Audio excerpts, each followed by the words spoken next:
Guys, it's Wednesday, my dudes. It is finally Wednesday again. After a long month and a week. Thanks, Trump. Banning. Finally, Wednesday night has come back. Can that be the new hashtag Thanks Trump Thanks, thing? Trump. Is that the start of it now? No, it has to be sincere. Hashtag thank you, Trump. Thank you, Trump. Yeah, okay. Guys, we're back. Perspective check, episode 16. Wow. I'm so excited. Look, we're playing for a lot longer than 16 episodes. Well, it was only 16 episodes. It's like another 50-some sessions before that, that's... so... Yeah. I don't know. That's probably right. Guys, ready for the recap? Yeah. No. Turn that down, touch it. Still too loud? Already in? I'm already in. Yeah. Better? Okay. Good. We're gonna go. I'm practicing for a whole month, guys. Been saying AF. A little bit darker. I work in a hockey rink now, so. So, guys. On the last exciting episode of Dungeons and Dragon Ball Z, our intrepid band of adventurers, Nocturnum, had been battling in the arena of Narc, had just achieved their first victory in the first round, when the king's booth began to descend. He spoke to the crowd, but in the distance, all of you heard the tolling of bells. Not bells from the church that you heard before the match. Different sounding bells. Alarms. When suddenly, you saw the Dwemmers that were underneath the king's booth shudder and lose magic. As suddenly, the stands erupted. Thousands and thousands of tons of stone tumbling out, crushing people, landing in the arena around you, revealing the form of a five-headed dragon that revealed its name to be Vundrus.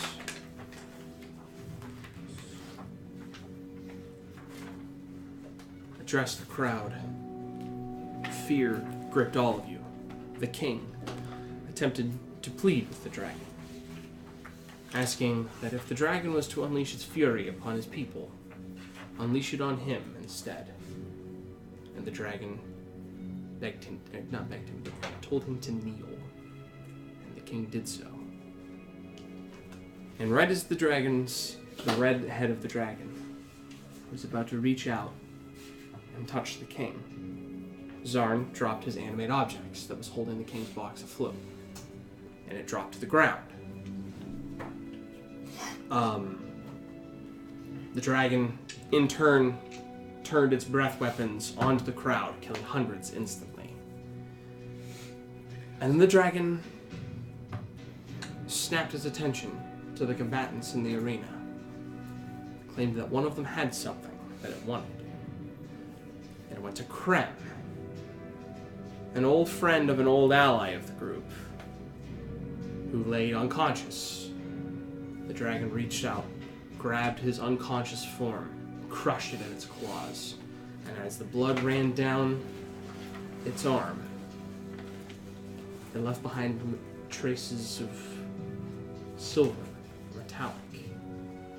The dragon seemed overwhelmingly pleased, flew off, treating the rest of you like what you are to it, nothing but ants. Continued on into the city, wreaking havoc amongst the citizens. The group managed to save the king, and in turn got him underground. And a plan was formulated. The group needed to rest, but the following morning, using Sindal's Circle of Teleportation spell, the group would travel to Kelisari alongside of Calorin, the king's general of his armies. He would be the one that would marshal the remnants of the king's army amongst the baronries, as well as obtaining allies from distant countries. So, the group rested. Sindal attempted to use Gaius to persuade certain half-elf warlock that was on the other team to stay and serve the king, to fight on his side. And she resisted the spell, understanding what it was, and left. Vakinos and the Storm Goliath that was with him stayed behind to continue the good fight in Nark. Late that evening, around 2 o'clock in the morning, the last day of fall, the group awoke from their sleep and, using Sindal's circle of teleportation, ended up in Kelisari, the elven capital. Going to Sindal's father's house for the night. That's where you stayed. But before you went there, you spoke with Tenesia, the queen's advisor and lover, and spoke with her as to what had happened. She seemed overly tired and showed signs of just how tired she was, which was a strange thing to see in an elf, whose physical features don't show that type of wear. She said that she would speak to the Empress on your behalf, at least alert her to what the situation is. The group rested, and we left off with Sindal waking up in the morning. You were flipping through one of your books, and you heard a commotion outside. And you went to the window, pulled back the curtains, and you saw heavy falling snow. You could hear people. Sounds like the sound of panic outside. And you know that this is the last day of fall. Tomorrow is the first day of winter. It never snows during fall. Something's not quite right. And that was where we left off. So. We're still at Sindal's father's house. Correct. Sindal. You are awake as the sun is coming up. And you're looking out the window and seeing this. Is there anything you want to do?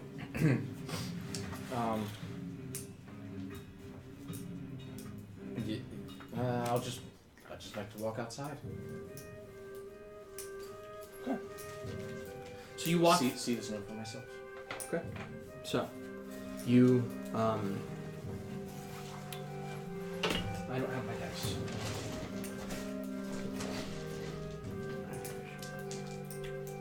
So, no.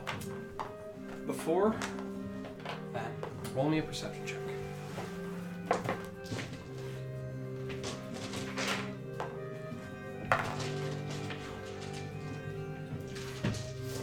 Right back in. 9. Okay.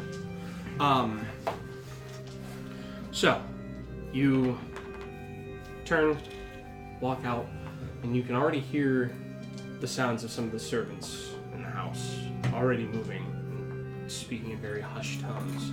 As you walk down the stairs, you see your father. Your father is in the kitchen,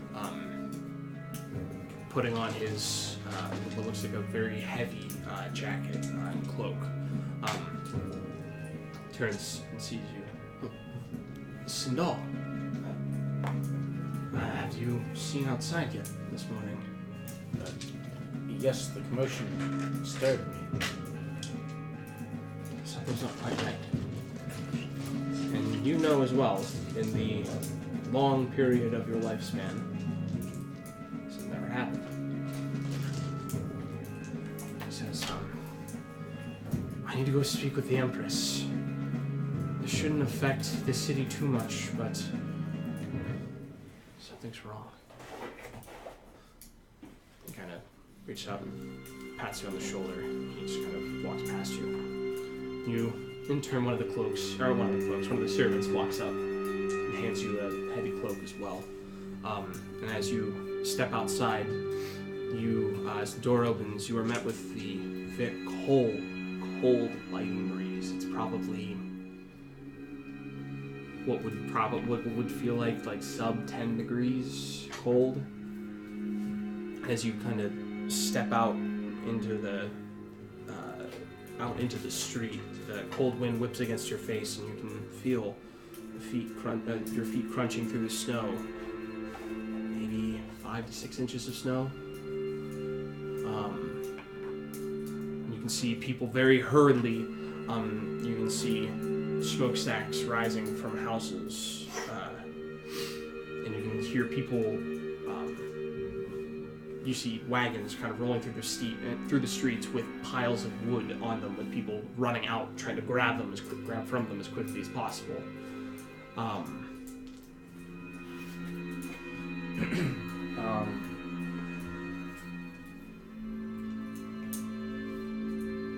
There's nothing really to do, I guess. I'll just go in and just kind of... At this point, the rest of you are starting to stir, hearing the commotion outside as well. So I'll go to the windows. You see the same thing. You all come downstairs, unless there's anything in particular you want to do while you're by yourselves. But as you come back in from the streets, you see everyone else is beginning to congregate down on the first floor of the house. They're all together. In early winter, after everything that's happened, now this as well. How far is this from Narc? Kelsari? Oh, is that where your dad lives? That's right. Yes. That's right. Do you guys think it might be related to the strange spirit we were apparently released called the Winter King? That's the first thing that came to mind when I saw it. I mean, if he can only make winter one day early, then that's not very impressive. Have you ever seen an early winter? I know. I mean, I don't keep much track of time, but I want to go out. I want to go step Global outside. warming really is real. I don't really believe in age or numbers. Has there ever been an early winter? Roll me a history check. See, Troy should have rolled it. Climate change. Natural. No. Not in your lifetime. I want to eat some snow. So, you walk outside. Okay. You... What was that? Nothing. You walk out, and you pick up a handful of snow, and it's cold. It's cold. You kind of pull your red cloak a little bit tighter, and it kind of has... You didn't... Well, you take in that breath, and it smells like rotten eggs. You kind of pull it in a little bit closer, and you can feel there is... It's not a lot of warmth, but it is warm. But you kind of flinch your eye for a second. It's cold. It's snow. I have a question. The world, I know, like the seasons are very defined. Is there difference in climates in between regions, or is it all pretty much the same throughout this world? Roll me a history check. Look, already coming in handy. Look at that. That'll be a 25. So, the day in transition of history, or of seasons, is defined. It always happens on the same day. Every year, every season transitions the same way. In terms of climates, there is varying degrees of awful across all of Nanon. It doesn't get great at any point. You know that it gets cold enough in the north that the ocean freezes, like solid enough to walk on. So it's awful in Nanon, on the entire continent that you guys are on. But up north, it's even colder. It's even colder, yes. So down the south is more like equator, like it just it's warmer. It would be like comparing the North Pole to like Southern Canada. yeah. Okay, so it's not a big difference, but it is a difference. No, it's not. You're not necessarily going to almost certainly freeze to death. The North does have it worse, but So we're back to D&D. I just dropped it down on the floor. yep. Nice. Need help? I got it. Fenrir, I do my own things. you kind of standing in the entryway as the breeze kind of blows by. Breeze isn't that cold. You know, yeah. That's It's breezy, but it's tolerable. Question. Mm-hmm. Have I always had that? Not always. When But did I get that? that was one of your starting things. So you would have gotten that during your travels with Adris. Okay. Fenrir, who are you talking to? This is very cryptic. Lune looks over and just growls at you. How's your new cloak treating you? Oh, it's wonderful. Do you smell it? Yes. Give it a little wave in his direction. Yes. It smells exactly like you would expect Just keeping it brimstone warm. to smell like. I mean, warm. it's warm enough. It's, I don't mind the cold so much. Brimstone is usually meant for rending walls asunder, not providing warmth, but yeah. Ooh. So, what do you guys want to do? Play in the snow. That's what I I want to do. I opened the door and let Lune outside. Lune. They should do the dog thing. It's been a long night. Lune has never seen snow. And she steps out.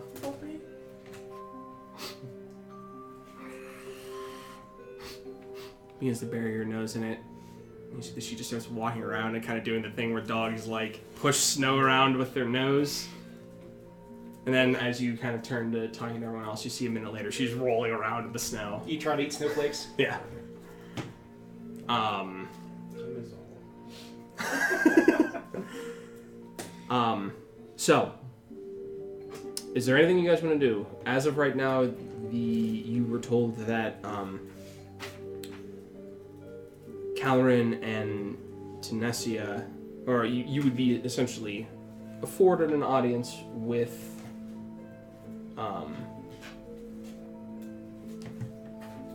the Empress if you so wished. Caloran was the one who primarily wanted to go speak with her. And then you were also told to meet with Junla outside of the city. You were told? I mean, do we have a... Oh, that was part of the thing I forgot in the recap, I guess. About this. So Junla spoke to Zarn in a dream and said that there was something that she did not remember about the second junction. She saw the winged beast flying from east to west. And when she saw it, she remembered that there was something else beneath the second junction, the temple that you guys had gone to, where you fought the gnolls. And she asked you if you were able to, because she wasn't sure what she would be facing. But she asked if all of you would meet her, because she feels like that by seeing this thing and remembering it, there's something there that might help. So, what do you guys want to do? She had seen She saw him fly. her fly, yes. Oh, leaving from the original attack. No, she saw the dragon flying from east to west, Going to where we which saw the implies attack. that she was somewhere between the east coast and Narc. She was somewhere east of the city that she saw the dragon flying over. And as far as you guys know from reports, the dragon had taken up residence in the city. Does Tenesia and the Empress, do they expect us? Yes. Well, not necessarily you. Not necessarily you and your companions. Calrin, at the very least. An emissary of something. Correct. Someone to tell the Empress of what happened. And to explain to that. And Do you think we owe it to her to at least show up? Do you think we should just avoid it? It seemed to me that we should speak with... We probably should go to see her, just not to anger her anymore. Was there a specific time we agreed on meeting Junla? no, you told her that you would send her a message whenever you were getting outside of the city. I mean, it would seem to me that Junla could have valuable information. Well, if we leave with However- her to go into the forest, that'll be several days before we get back. Right. So if we want to handle any business here, it might be better to do that first. I want to take a snowball and throw it at Lune. Make an attack roll. Can I rage it? If you want to. Some things never change. As you go to throw it, she suddenly rolls over in the snow and it lands in the snow past her. You see Fenrir just kind of give you a sidelong eye. So is our plan here to go and speak with the Empress and just tell her what we saw? Is that the plan? Or to facilitate and also be present. Well, I am most certainly curious as to what she thinks of all of this. I also believe Karen did not actually see the initial arena happening. He wasn't there for the arena. We were the first ones to really see anything happen. I mean, it just seems that what we know is of little consequence. We know nothing other than what reports probably have already reached her. And yet at this point we know more than probably anybody. Well, to be fair, Except perhaps Julie. Calvin saw the dragon. He did see it, yeah. He saw it destroying the city. He just didn't see it at the arena because he was not at the arena. But yes. Well, we did tell him about the shards and everything, right? About how he was looking for things called shards. Yes. My point is, Junelaw might have some insight. That's all. I would agree, but we're here. I think we should at least stop and talk to the Queen first and see what she says. I think we owe it to her after the shit we've done. This with the dragon currently wreaking havoc and ravaging one of the primary cities of Nanon, I believe that we should speak with one of the other leaders of Prime Civilization. Personally. Yeah, let's do it. So, you guys all head back inside after seeing Lune continue to play in the snow for a few more minutes. While we're inside, I just want to say something. Sure. There's a lot that's happened in the last few days. I suppose at least I should at least ask this. Does everyone want to shoulder this responsibility to try and deal with this five-headed dragon thing? I was ready to fight it. No. I mean, I know we've fought an army of orcs already, but this seems quite a bit above that in sheer danger. It's just a dragon. Not a big deal. Yes. I suppose if anybody doesn't want to do this, feel free to back out. I wouldn't try to stop any of you for not wanting to risk your lives in this way. Well, I'm certain. How about you, Zon? Do you want to back up? I'm scared, but this is what being an adventurer is all about, I think. This is beyond regular adventure at this point. However, I feel like we've had a hand, at least in some way, in causing these events. At least with what's happened with Junelaw, it's only right that we see it to the end. Something that keeps replaying in the back of my mind. We were the ones that caused this. I Well, forgive myself.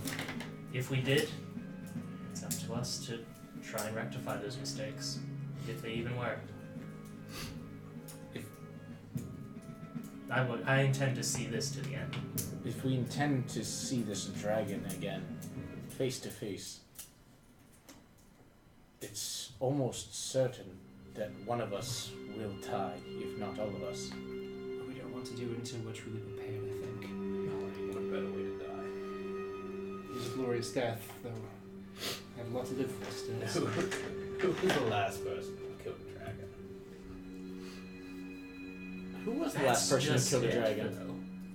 Dragons have. I know, that's my point. Roll me a history check. Yeah. Can I roll a history check on that? Sure. He certainly heard my question. He asked the direct question. Sure. Man, this is bad. So I rolled on this. This is bad. I rolled a 2, but it's a Paper 13. circles. That's awesome. I was sitting here thinking. I have an I 11. want, maybe this year I'll roll 11? it. You've heard the tale, but the name escapes you. Well, that's what books are for. It's been a while. My point is the glory that would come with killing the dragon. Would be unprecedented.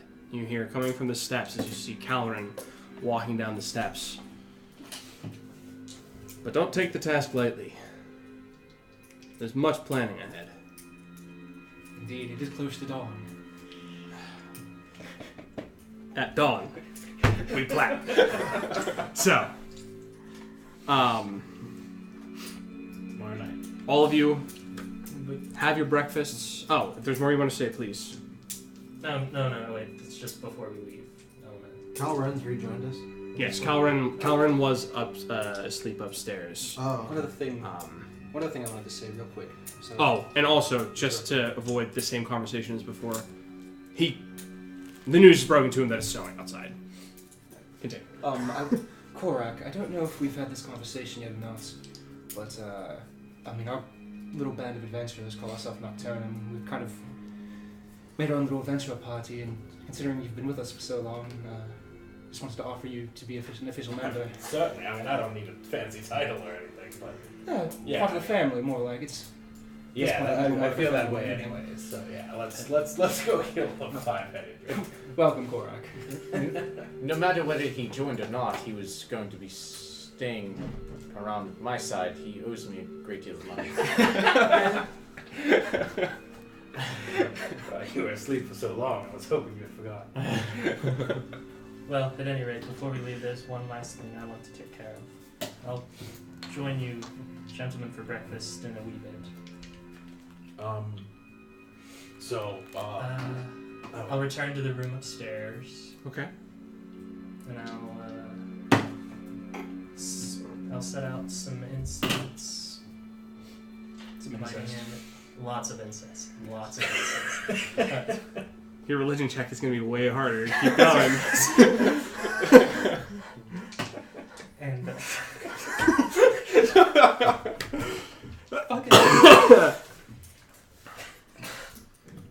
some potpourri and some of the gemstones that I've had. Mm-hmm. Lay them around me in a circle. And I sit in the middle of the circle and I meditate. And I cast divination. Or ritual. Yeah.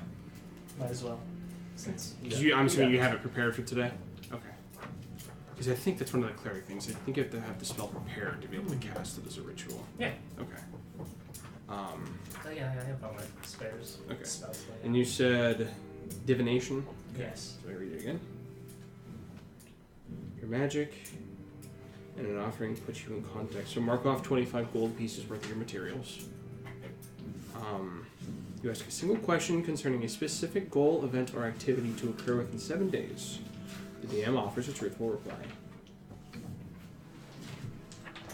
Okay. So, what are you asking? Ooh, +4 proficiency. I'm gonna ask.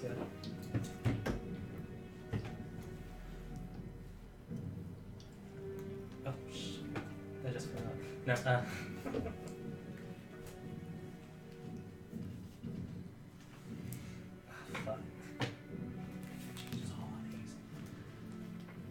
No, I knew what I was gonna say.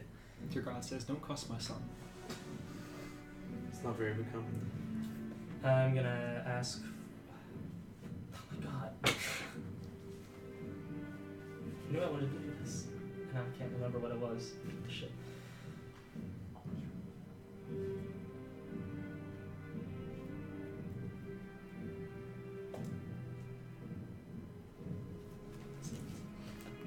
So, right. go ahead. I'm asking about Junla. What is it that she can do to help us with this beast, this dragon creature? Okay, so as you kneel I don't down, know why it was right there. begin to fall into prayer, the incense begins to fill the air around you, and you close your eyes, falling into meditation. You feel the warmth of sunlight through the window.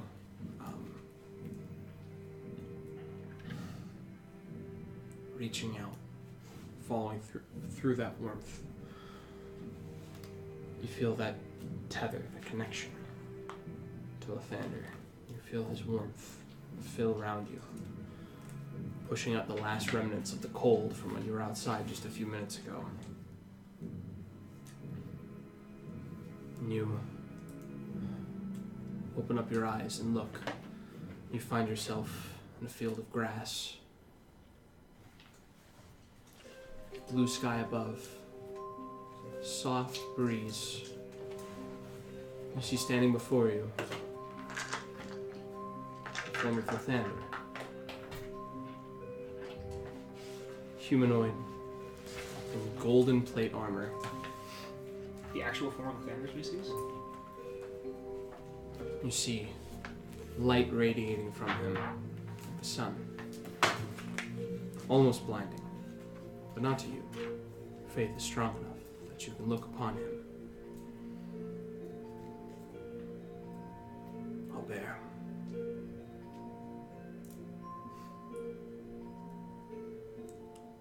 I fear that I will not have enough strength to guide you through the tasks before you.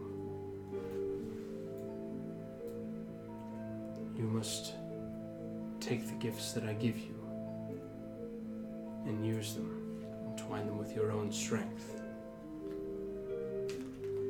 I have faith in you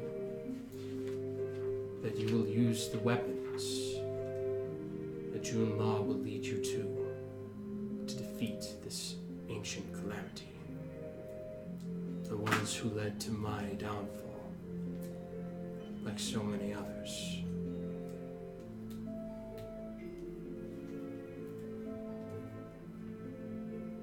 He walks up and he kind of,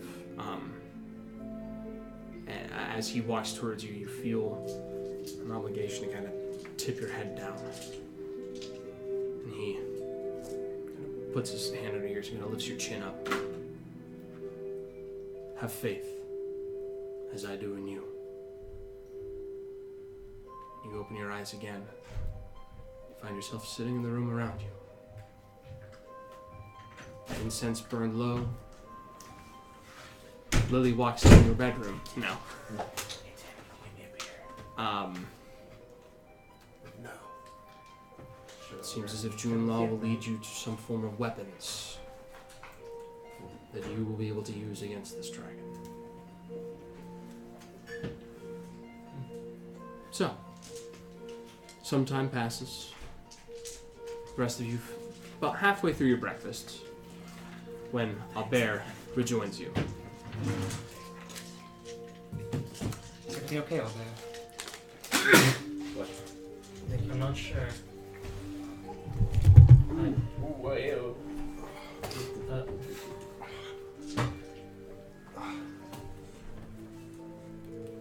Hi. Don't let me break the immersion. Dude, your V is impressive. It's so deep. You almost can't even tell I'm wearing a shirt. Partly. When I was a kid, It's for all I called viewers. those zippers. Viewers, He's got a please. V under there too. All the female viewers. Oh, It's for Jim. is that what we're talking about? Alright, where is... It's got the hamburger meat hanging You have to out. change anything. I haven't touched anything. So, That's not what hamburger meat looks like. Yeah, really not much I yet. should call him the peanut butter M&Ms. Albert is coming back downstairs, and you were asking him a question. Is everything okay? I asked. well, the world's been knocked entirely out of balance, but all things considered, I think I have hope and faith. We have to hold on to something. Without hope, we have nothing. I suppose. When we teleported here, did we teleport directly to Sindel's father's house? No, you teleported to the Elder's Conflux, the building that contains all of the teleportation circles. How was I as a half orc received? You were told that there would be guards that would be escorting you throughout the city. Okay.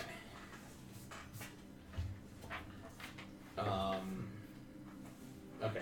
Yeah, we're good. Lily, just to give you a recap of what you missed, it's snowing outside, and you guys decided that you're going to go speak with the Empress this morning alongside with Calrin, and then leave the city to go and meet with Junlaw. Okay. And we're still about to speak with the Empress. Well, right now you guys are still in Sindal's father's house. Aubert just casted divination and spoke with Lathander. Okay. Just casual conversation. Hey, No big he's a deal. cleric. Low key god conversation. Humble brag. They met on Tinder. So, So much better. the rest of you finishing your breakfasts. You're all given warm cloaks to guard against the cold winter air. And you follow with Calrin as a messenger comes, beckoning that it's time for you to go and meet with the Empress. So, Winter goes every winter is 6 months long. 6 months long, and it rotates. How is it? Every season is 6 months. Correct. Season? Every season is 6 months. Each year has 2 seasons. Gotcha. So you are currently midway through this. No. Just start. Mm, Oh, year you mean? I'm trying to remember. No, because it's alternating one good year, one bad year. Essentially, one year has fall and winter. The other has spring and summer. So you guys are about midway through this current year.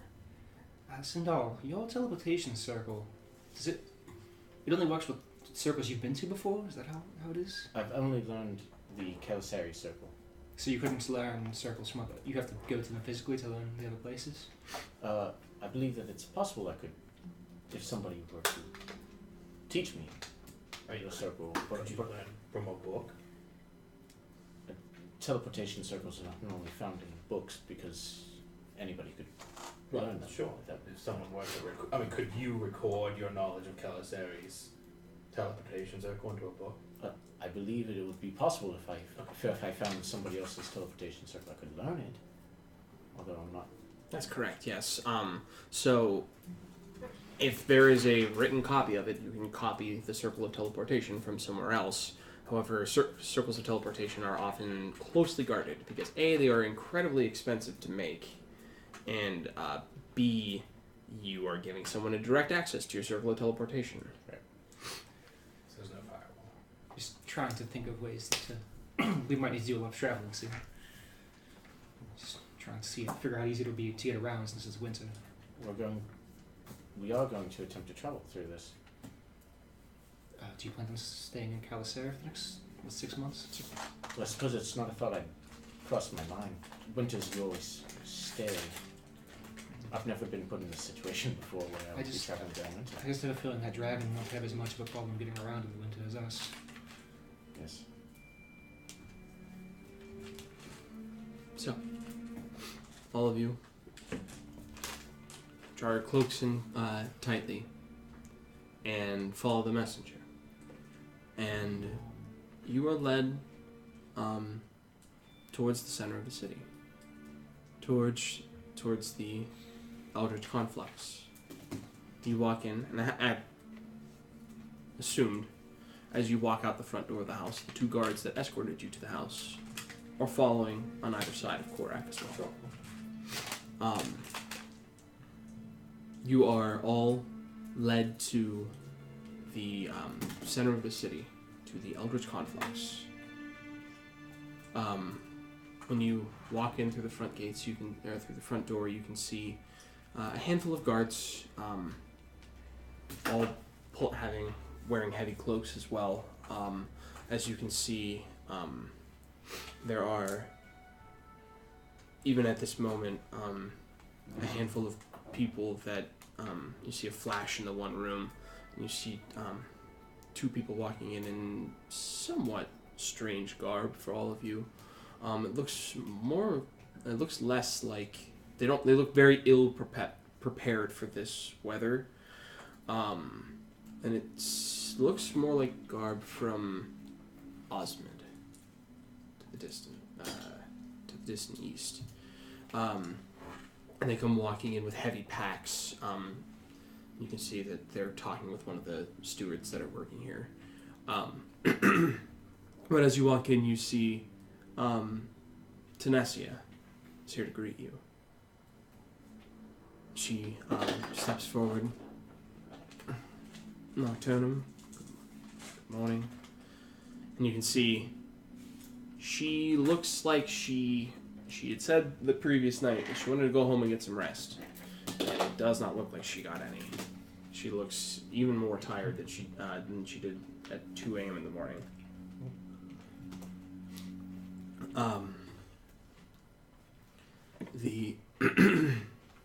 The Empress will meet with all of you. I have informed her of the current situation. She is skeptical, as I was, but I assured her that you were speaking the truth. But I believe that she would prefer to hear a first-hand account.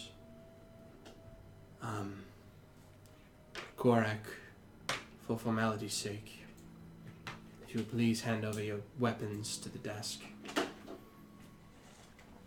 And you walk up, drop off your shield and sword, set them down. Yeah. If you'll all follow me. She leads you over towards one of the circles of teleportation. And as you are all led into the small little room, the door is closed. You hear her mutter a phrase and then snaps her fingers and the circle of teleportation glows. And you all feel that lift. A moment later, you feel your feet touch down again.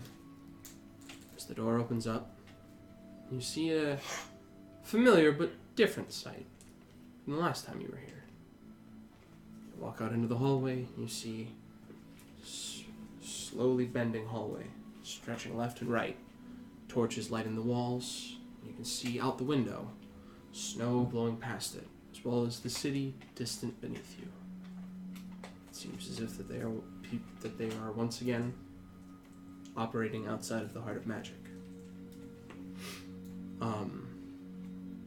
You're led to the left around the circle, and you can see that there are people very hurriedly running, carrying scrolls, carrying messages. And you're led past it to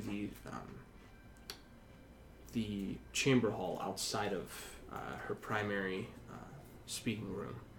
You can see a lot of 9-to-5 scribes very hurriedly writing things down. And you are all immediately led into the central throne room. And you walk in and you can see what you weren't able to see before was some of the beauty that was in this room. The last time you were here, everything was scorched and black. You can see It was full that. of smoke last time too. And full of smoke. Well, some of it was And cleared out because of assassins. Lily and assassins. Smoke and There's assassins. a seeming lack of assassins for the moment. Or is Unless For they're the very moment. skilled assassins. Um, Don't say that until the assassins attack. well, Korak's the assassin, as we Well, put I it. don't Okay, alright, what is this? That they know of. But no, as all of you are, you see, the floor is very clean tile, almost reflective. Stained glass windows, reaching up 70, 80 feet high to the 100-foot ceilings. You see glowing lacrima providing light to this room. The windows are depictions of great elven warriors and are beautiful to look at. But it's strange looking at them. They are very apparent to see, but they're almost completely transparent to see through as well. It's very strange to look at them. I think we've been in here before. You have not been in this chamber. Is it the main chamber? Oh no, you were in We here. were- You we were were in here here the when we once first got before. here, yeah. Correct. I forgot about that. It's not quite the same state that it was before, but it is making progress. And you see, sitting up on her throne, lyrium scars on her face, wearing red and golden robes, the Empress, as well as your father. And walking in, you see, after you have all entered, Tenesia takes a few steps ahead, gives a light bow to the Empress, and takes her seat beside her.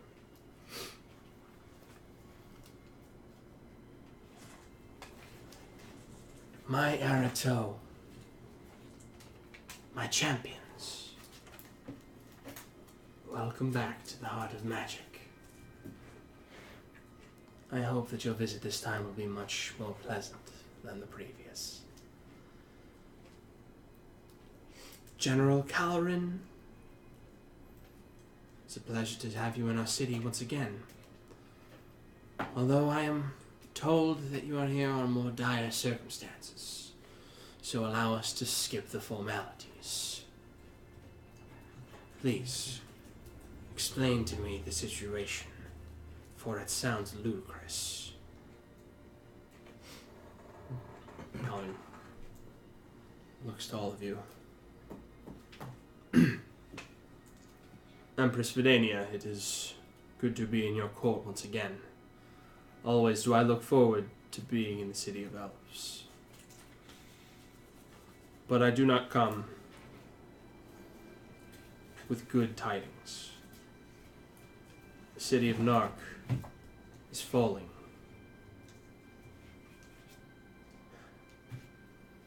A beast, impossibly large, a 5-headed drake, now rests in the walls of the city. The king almost lost his life. If it weren't for the presence of your champions, he, along with so many others, would lie dead in the streets of Nark.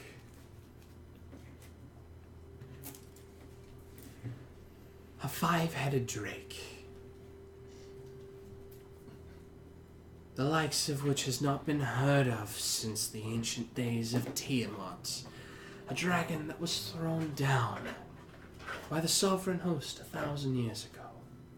Please, my Arato, please inform me that the general is lying, playing some funny game. It would do me all the pleasure in the world to say that. Unfortunately, I cannot. He speaks the truth. We've seen it firsthand. She gives you, her eyes kind of squint, looking in your direction. Make a persuasion check. Oh no. Into the abyss. Oh, between my shoes.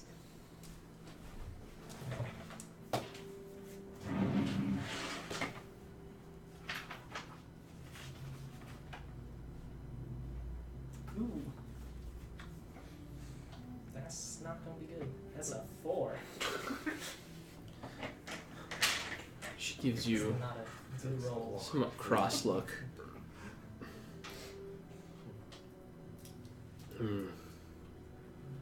Can you describe this drake to me more?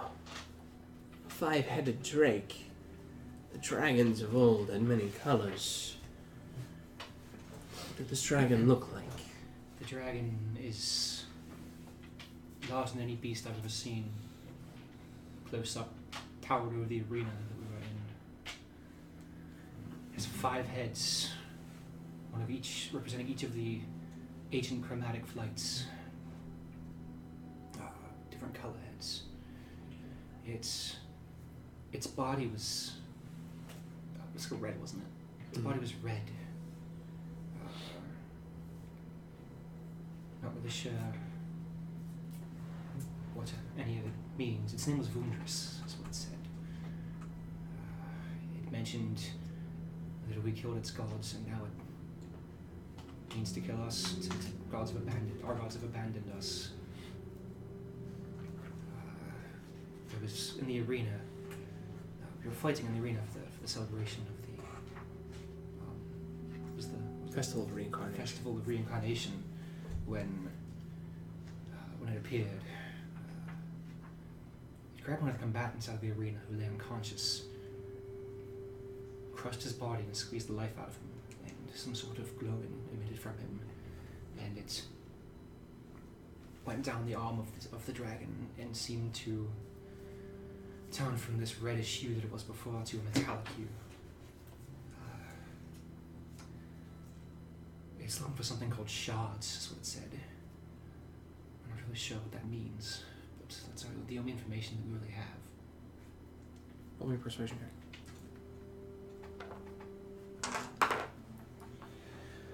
That'll be a 28. I don't know I'm rolling.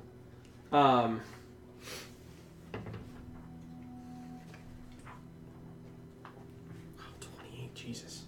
14 too, so God, boards. Isn't that one? that's one of the ones I just took for Yeah. But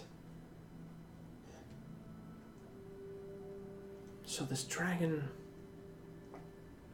came out of nowhere, suddenly strikes the city of Nark, the oldest and most well-defended city on this continent. It seems a tall tale, or at the very least, a very tragic one.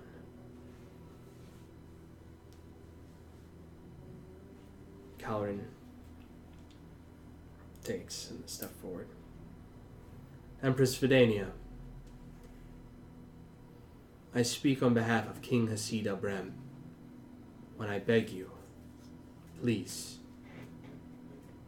help us in our most dire hour.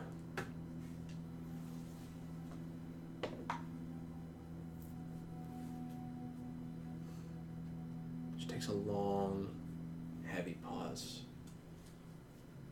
Looking at him, looking at all of you.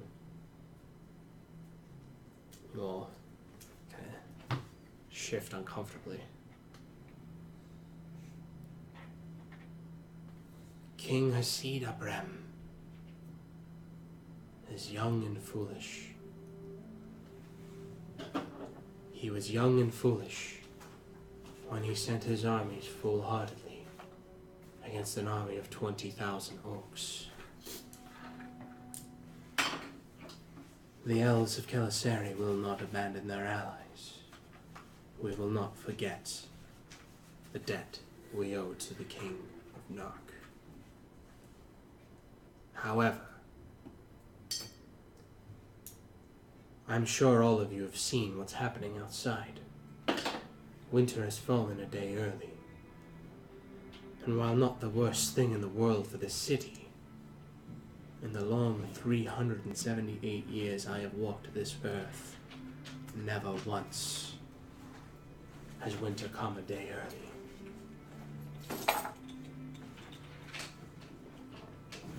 There are heavier implications here. Perhaps implications that are tied to the return of this dragon.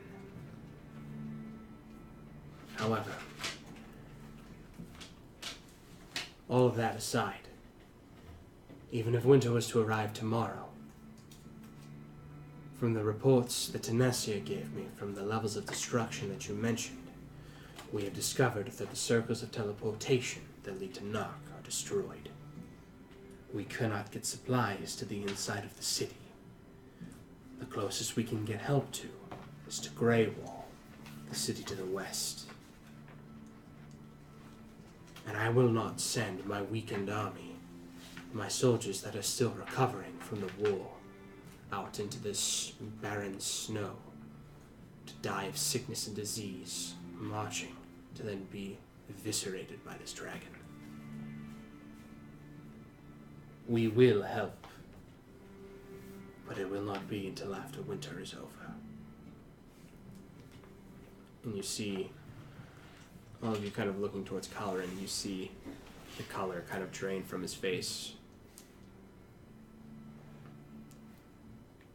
Empress Vidania, thank you for the offer of help, but surely there is something you can do.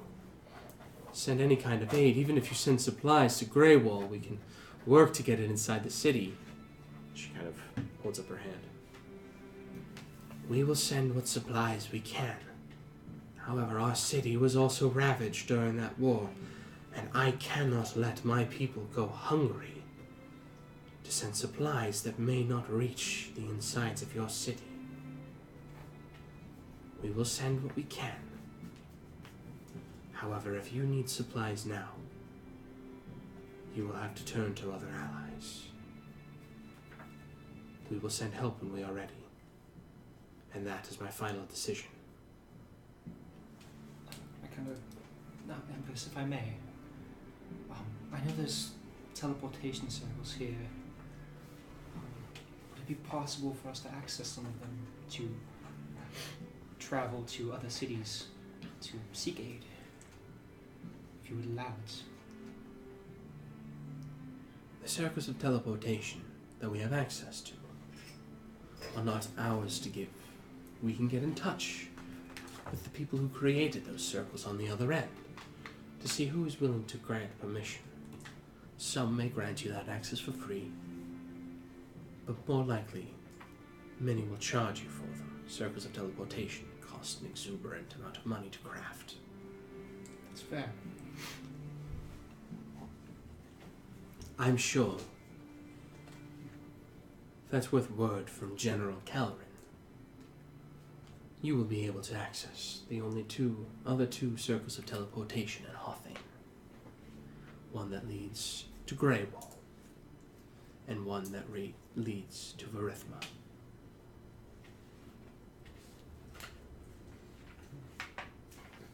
Is there anything else?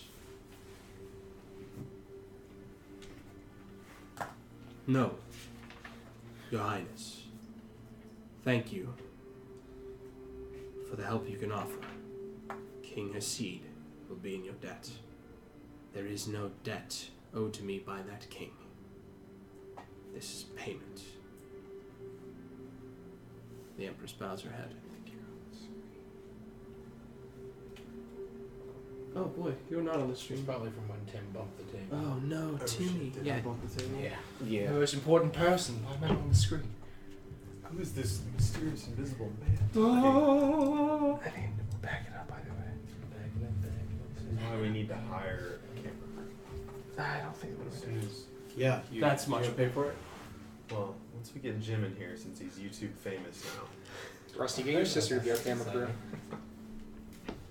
So, the Empress tips her head. And Calorin takes a bow. And he turns to walk out of the chamber hall. Is there anything else that you wish to say to the Empress? I thank you again, Empress, for seeing us. Sindel?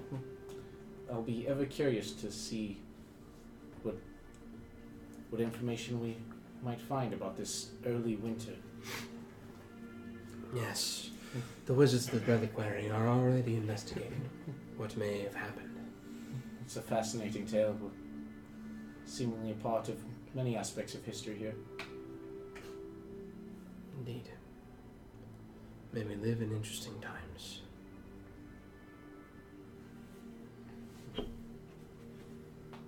So, you all find your way out of the chamber hall. You find yourselves in the busy. Well, you haven't. It's Oh, I thought you were going to say in the busy streets. I'm sorry. No. You find yourselves in the busy lobby area outside. Calorin. And what's this heavy sigh? And you can see the weight of this is daunting on him. He looks to all of you. Thank you for supporting me and speaking with the Empress. I have a few contacts in the city. I can speak to representatives from Mahora, perhaps, and Darsul. Perhaps Haven. We'll see if Estros will help us in this time. But thank you.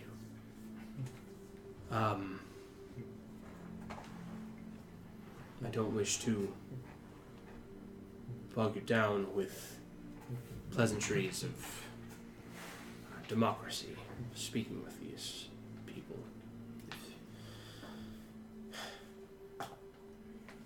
I can honestly... I'm sorry. No, go ahead. I can honestly say that's not quite what I wanted to hear, even in the slightest, but I don't disagree with what she's said. No, I cannot blame her either. I would advise King Hasid to do the same, were he in her situation. But I'll not bog you down with this diplomat and with this diplomacy of speaking with these other advisors. If you wish to continue to help in this war effort, my advice would be to get stronger. When spring comes, it's the soonest we'll be able to march with an army. Even if I was able to rally together the barons and pull an army from Heora won't reach us with the snow. And without Kelisari's wizards, we would not be ready. En contraire, diplomacy is actually something I'm very good at, so if you do need help with anything, let me know. However, I think our plan is to get stronger and perhaps seek allies in our own way. Any allies that you can bring, we'll gladly take them. Nice. We'll keep in touch. I can give you messages over long distance. We'll let you know anything important we find out, any information that we have. We're going to, not sure what we're going to do, but we're going to do something. So. All right then. May the host watch over us all. And he squares up his shoulders and departs from you. Where are we right now? You are currently standing still in the lobby area outside of the Empress's chambers. Yeah, you're still on the top of the Heart of Magic. You're still in the Heart of Magic. If you guys want to leave the Heart of Magic, it's not a big deal. It's not very often we get to be up in the Heart of Magic. And I don't know if you've noticed, looking outside, winter falling outside, while still so high up is... How does the city look from this vantage point? You head over to the large window that's on the southern wall.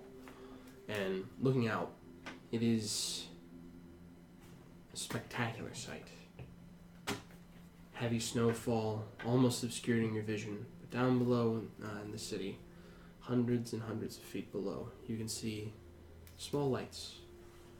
People moving hurriedly through the streets, almost like ants. Smoke rising from buildings. Despite the chaos that's going on outside, it paints a peaceful picture. It's much nicer than last time we were here. Yes. Just glad to see that at least some bit of order was restored here.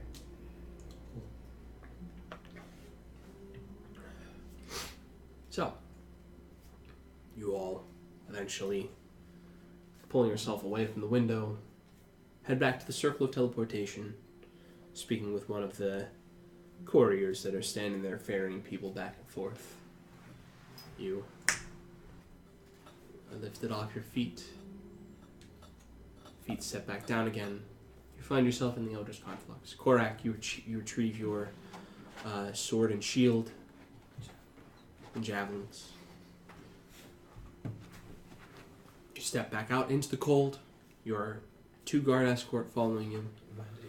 What would Nocturnum like to do now? Does anybody have business here before we get on with our business? So we mean to set out to meet with Junlong. Yes. I would have brought that up when I'm not standing directly near any other Yeah, guards. perhaps Why? There are 2 guards that are literally standing right next to you. Perhaps we should come There are out. two Then guards I that are wouldn't have, standing. I wouldn't have brought that up with you first beside us. Okay. Yeah, no, there are 2 guards that are standing flanking Korak. Simple I ask. But Perhaps we should speak about Loonjaw some other time. Well, first I think probably a little bit of resupplying, and then I say head out as soon as we can. Yes, we should. Sorry. No, go ahead. We should prepare ourselves properly for winter if we are going to leave the city. Alright, warm whatsoever. clothes are probably important. Correct. You guys have heavy cloaks, but this is not winter attire. And even you, your nipples are rock hard right now. What else is there, you know? Yes, you Cut glass with them. I'm not really worried. You are too large for any clothing in my household. Well, We're all elves. Well, then Well, perhaps. here's the issue. I turn No to one here is going to sell me. I turn to the guards. Is there any like clothing stores that could purchase winter clothing in the city? Yeah, you can find winter clothing. You'd be fine to purchase clothing so long as you're telling them you're leaving. He does might raise a even- good they might point. even- Okay, alright. We'll give it a shot. We'll see how it goes. So, for brevity's sake, you find some shops that will sell you winter's clothing. How magic. I will say, someone roll one persuasion check to see whether or not No. Korak can be sold winter clothing. Got that old +0. Why? 11. 11. You do find one person. Everyone else to buy proper winter clothing. Fenrir, you actually don't. I would have know. already had some. Is there nice any- fancy ass shit. I'll do You can- animal Fancy just in ways. case. Okay. Is there any So- fancy winter clothing? So, standard attire winter clothing, heavy enough and for like the types of supplies that you will need for a venture out into this blizzard will be 5 gold pieces for standard. Okay. Fancy will be 15. Extra, the cloak is very colorful. The clothing on the inside, everyone else's is like plain browns. Yours are vibrant purples and blues. Perfect. Such good camouflage colors, you know. It's not even close to I have greater invisibility for a It's reason. not even close to as nice as mine. Korak, you will be sold winter clothing at the rate of 25 gold. I figured that was going to happen. Just keep loading you with money. So, You don't have any? here's my question. Can I buy pieces of the clothes rather than all? Just nipple I'll covers. spot you. Just get the sleeves. I would like... Do you need money I for this? forgot what they're called. Do you need money? Are you in need of money? Pasties. That's what it is. Pasties. You need more than just pasties. Like in terms of actual whatever, you will like if you spend more than like a day out in this cold without proper winter attire, there are actual ramifications. Like you will start to suffer levels of exhaustion and whatnot. I feel like I would be confident in my ability to not. You've lived enough winters that you know how Okay, cold it fair enough. gets.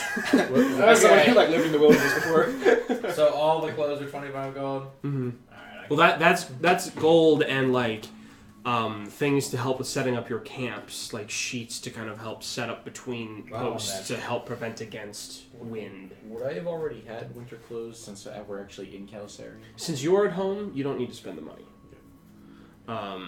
So wait, do I have to buy that shit to help build camp?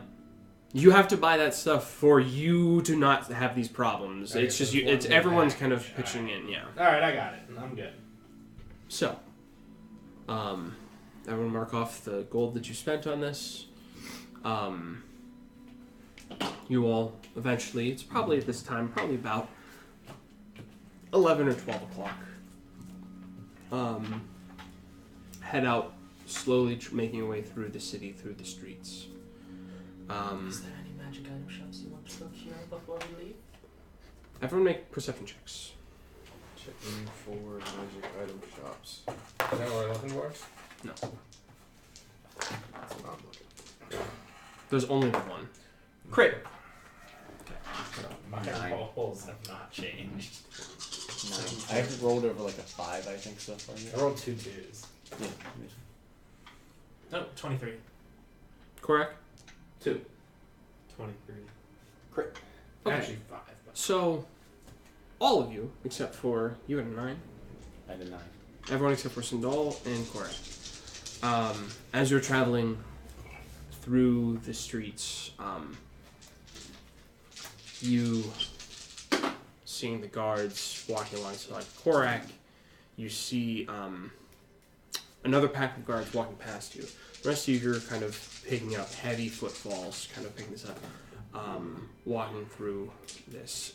Also for you, if you want to mark off another 5 gold for getting things for... Oh no, I guess, we'll just say that because you had to get some things for Lune.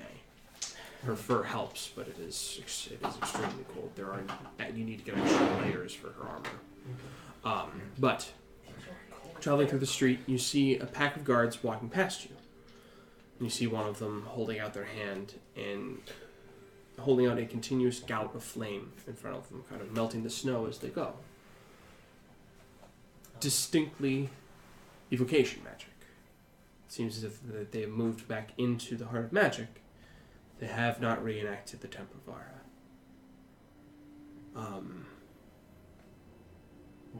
Passing through the gates, as you come to the gates are open. The guards stop, kind of keeping an eye on you as 6 of you with Lune travel through the gates of the city. Do they look more worried about the half-orc or the dire wolf? The half-orc. The dire wolf gained some renown alongside of Nocturnum. The half-orc, on the other hand, It's just a half. Filthy. is just a filthy It's the half-orc. filthy mudblood. Perhaps they'll forgive you once you slay a dragon. Seems unlikely. They're elves. It's a good. I think You it's a had good your step in hand the up? right direction. Yeah. So that bear pelt that I have, the big one from day one, is that not enough for the cold? Actually, It helps, Okay. but I just forgot that I had it. the bear cloak is what made fall a lot more tolerable. But this Not enough is for winter. correct. Okay. So, as you walk out of the gates of the city, you find yourselves... This is the outer city area that we're in now? you are now outside of the city walls. You are in the... slums. what was the slums. You look and see the ruins that the half-orcs were attempting to rebuild. You see half-orcs huddle around fires and ramshackle buildings with incomplete walls. Where's the half-orcs here? Standing out in the cold, holding rags close as tight as they can, standing around small fires and buildings that have incomplete walls. It seems as if the half-orcs of Kelisari were not able to properly prepare for this winter. You don't see a lot of them, maybe a dozen. Standing, shivering, just watching you as you go. Hungry eyes watching. They needed one more day, and they would have been prepared. But it came one day early. So Well, you said honestly, yeah. Yes. So, what? Sorry, you're Just asking? trying to think if there's any way we can help them. All the buildings are kind of like incomplete. There's nothing. There are some buildings that were partially rebuilt, and those are the buildings that they are standing inside of, but roofs aren't finished, walls aren't fully put together. There If are only we had a spell that there could just summon a giant building out of nowhere. There's only a dozen of them. there's from where you're standing. There may be others, but the majority of the half-orc population abandoned the city when the armies of Nark went north. Is it a Where did they magnificent go? mansion? Just followed along with the army, trying to find somewhere else to go. They knew that they were not welcome in this city anymore. We're just gonna There's not that many left over. No. But so all of you head out into the snow. As we step out of the city and aren't around any guards, I'll send a message to Junla and just say, how long would it take us to get out of the city? You could probably reach the forest edge by nightfall. I just send a message to her and say, well, we'll be out of the city on the forest edge by nightfall. I'll be ready. I'll keep an eye out. So Junla wanted to talk to us about the dragon. Junla said that she remembered something that was at the second junction. Regarding the dragon. She's not possibly. She said that she saw it flying. whenever she saw it flying, she remembered there was something else beneath the temple, and she assumes that when seeing another dragon and suddenly this memory is triggered, it has to do something with that. Is the second one where we fought her? Or was that the third? That was the third. The second was the temple where you fought the gnolls. That was distinctly different than the other. Yeah, Skorak was there for that. Oh, is that the one where what's his face died? That was one. No, that was one of. Yes, that was where Suthera died. Yeah. That was actually one of your first ventures. Yeah. Because they needed a guide through the forest. Yeah, that's right. But for the rest of you, this junction was different. The other two, the first one was the pool of arcane magic, literally floating off the top of the pond, and the third was the incredibly, impossibly large tree. The second was a ruined temple. Can't deal with this. And now she's remembered that there was something else beneath the temple. So, by seeing the dragon fly over, she remembered there was she something remembered beneath something. it, and she asked if you would go with her because she remembered the risks of the previous two. She didn't want to do it by herself. did she She wanted specify friends. what she remembered? She didn't remember what it is. She just remembers that there is something else there. Okay. So, all of you traveling through the snow, trudging your way through it. In the city, there was about 5 inches as you went. It's heavier out here since there are no buildings blocking snow. Lily, you're shorter than the rest of us. Why don't you try melting some of the snow? You can produce a flame out of your hand, correct? That is true. Why don't you see how much of it you can melt with it? Alright, I'll give that a shot. So you you can't make a continuous stream No, I know of that. fire. Can you just throw little fireballs that'll burst out and melt, or would it be better to just hold a continuous one? So as you're traveling, Right. you throw the little. You try it. You throw it as you're going, and it hits a small spot of snow, and it burns out a spot that's about big enough for Korak's foot to fit through. Makes one step easier. And as you're traveling, you try conjuring it in front of you. Makes it a little bit easier for you. Is it warmer around for them? There's a fire. So That's better than nothing? it's a little bit warmer, so it doesn't necessarily help speed up the speed at which you're traveling, but it is warmer. It does make it a little bit more tolerable. I can do that too, and I minor illusion a little flame in my hand. And you see I'm Zarn just gonna continuously burn. conjure a stuff. small little flame in front of him. 3 times before we get there. You feel no warmth coming. I was gonna say, does that replicate heat? I am not hindered. It's like, that's a by really good illusion. You can feel the flames. No, it just looked cool this way.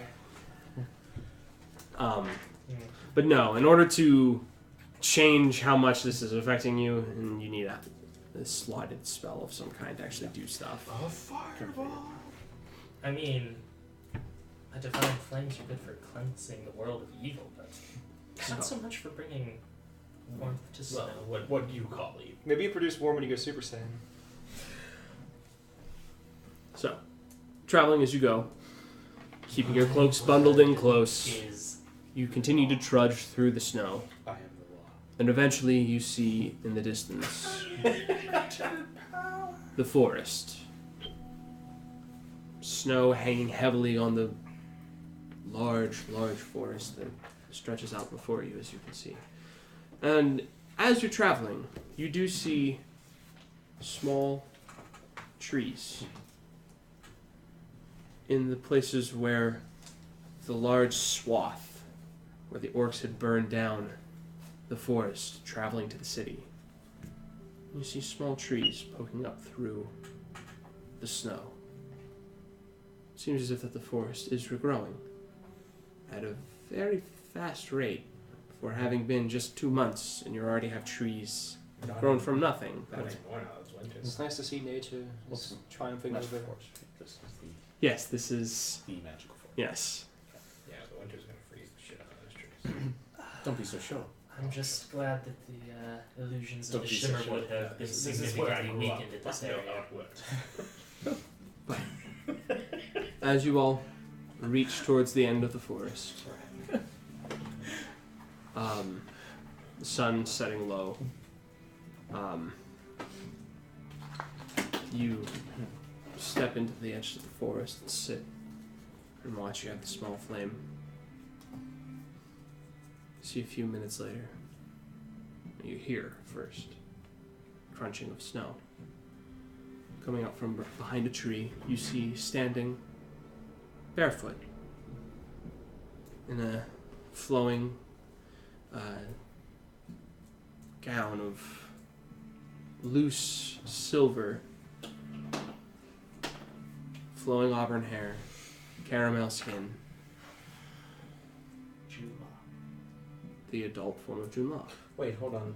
How long did it take? It's nighttime. It's just not even more than a day. Well, you're getting to the edge of the forest. You then have to travel through the forest. Yeah. Okay. But We you see just her got standing at at the the edge of the edge. forest in her human form. When last you saw her, she was not able to retake that form. I pretty quickly rush up and give her a hug. As you kind of rush up and give her a hug, you feel immense warmth coming off of her. And you understand why. She is not in winter clothing. It appears that the cold does not seem to be bothering her. I say it's nice to see you. Hugs you back, gives you a squeeze.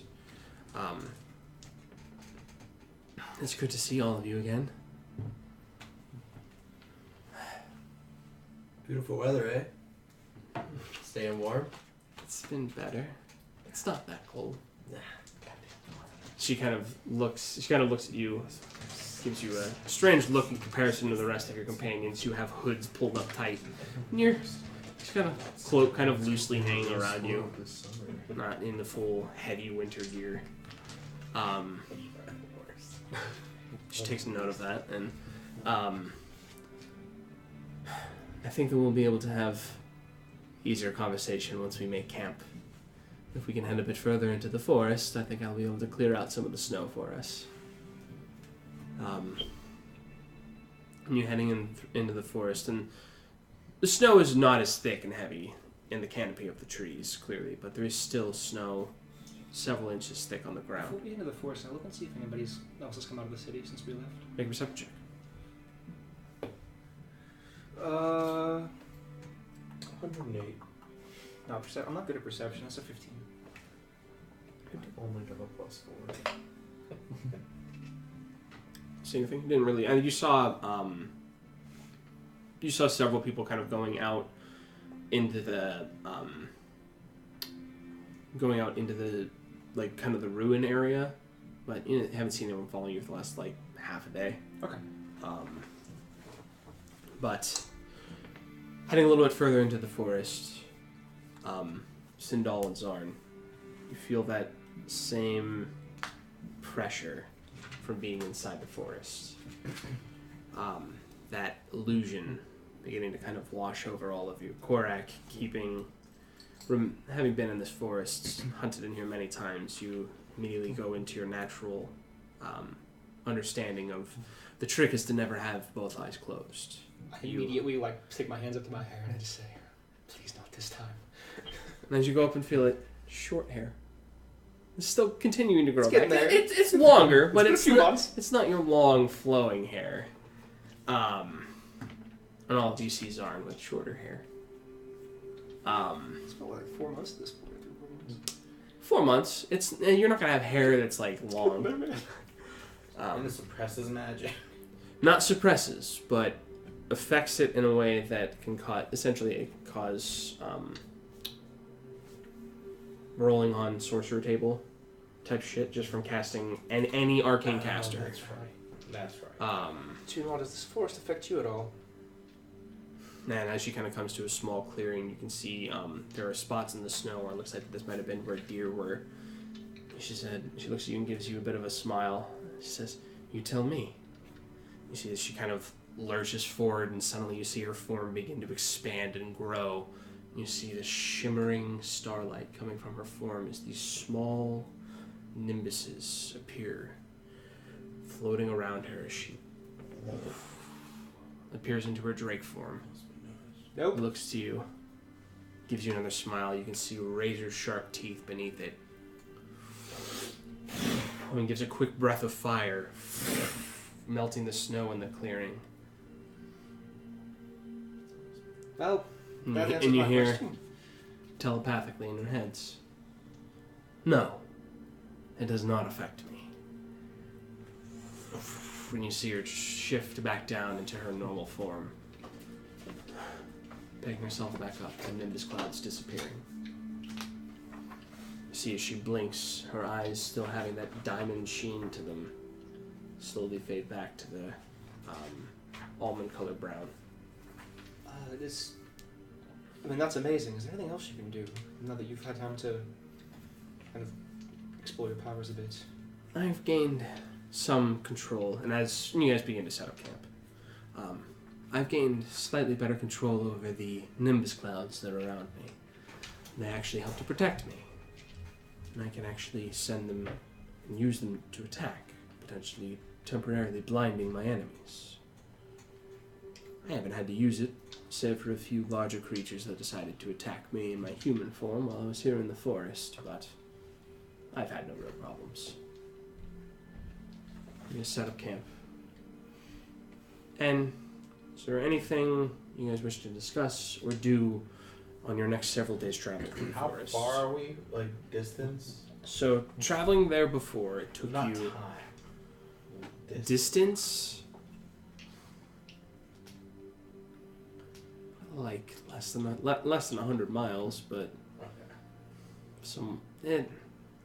So, in terms of time before, it took you about 4 to 5 days to travel from the forest edge. It's gonna take us long. It might take you a little bit longer with that, but Junla seems to be under the impression that she can make the snow not as bad, so it might only add an extra day or two. All I really had is just questions for June Law. When we get close, I'd like to. So, we'll have the question discussioning the first night in camp. So, you guys kind of take some time setting up the large tarps that you bought in your winter packs to set between trees, kind of cutting off the wind, setting up your tents, building a small fire. You find yourself sitting around in a familiar campsite. All of your friends around you. You see Junla. She walks over to Lune. Lune, looking at her. Junla kind of holds out her hand. Lune, surprisingly, takes a step forward and kind of nuzzles into her hand, and she scratches behind her ear. Looking at the rest of you. It's been like over 2 months now. What have you done in the last 2 months? And she is kind of kneeling down a little bit more, like kind of looking more to Lune, like face to face, and you see Lune is just kind of looking at her intently. And you can see she's kind of scratching her behind the ears, and Lune seems to be eating up the petting. Don't say anything, but I look at this He's getting jelly. with... Extreme jealousy. No, I look at this with... as very intriguing and shocked. Don't say anything, but I'm just observing. Mhm. It's gonna fucking trap you. No, I'm Okay. It's like, wait a minute. But to be honest, I've just been thinking, trying to get a better understanding of what I'm capable of when I feel my power on a whim. I do my best to reach out and grab it, follow it to where it may lead. That's where I started to learn a bit more about the nimbus clouds that circle around me. At nights I look to the stars to see what I can remember, my time amongst them. So your new power has not imparted any new knowledge, per se? I've had flashes, names that don't make any sense. I remember old temples. I remember seeing dragons and drakes. Fractured memories. Nothing specific. At least until I saw that 5-headed drake. And I will assume that you tell her of that. When we say 5-headed drake, Dragon. is there an important difference? Yes, between there is a dragons? distinctive I was difference. actually, one of my questions was, do you know exactly what happened? Like, do you know what happened to us if we saw it? But, The creature that you saw, I know this much at least, I remember. I am a drake. I am different than a dragon. Drakes are the off-branded, incorrectly born dragons. We are just strong. We don't have the same powers. We don't command the same dominating presence that a dragon can. What we all saw was definitively a dragon. what? A dragon. Oh, you said definitely a dragon? Yes, definitively a dragon. It was larger than any that I've seen in my memories. Granted, those memories are fragmented. But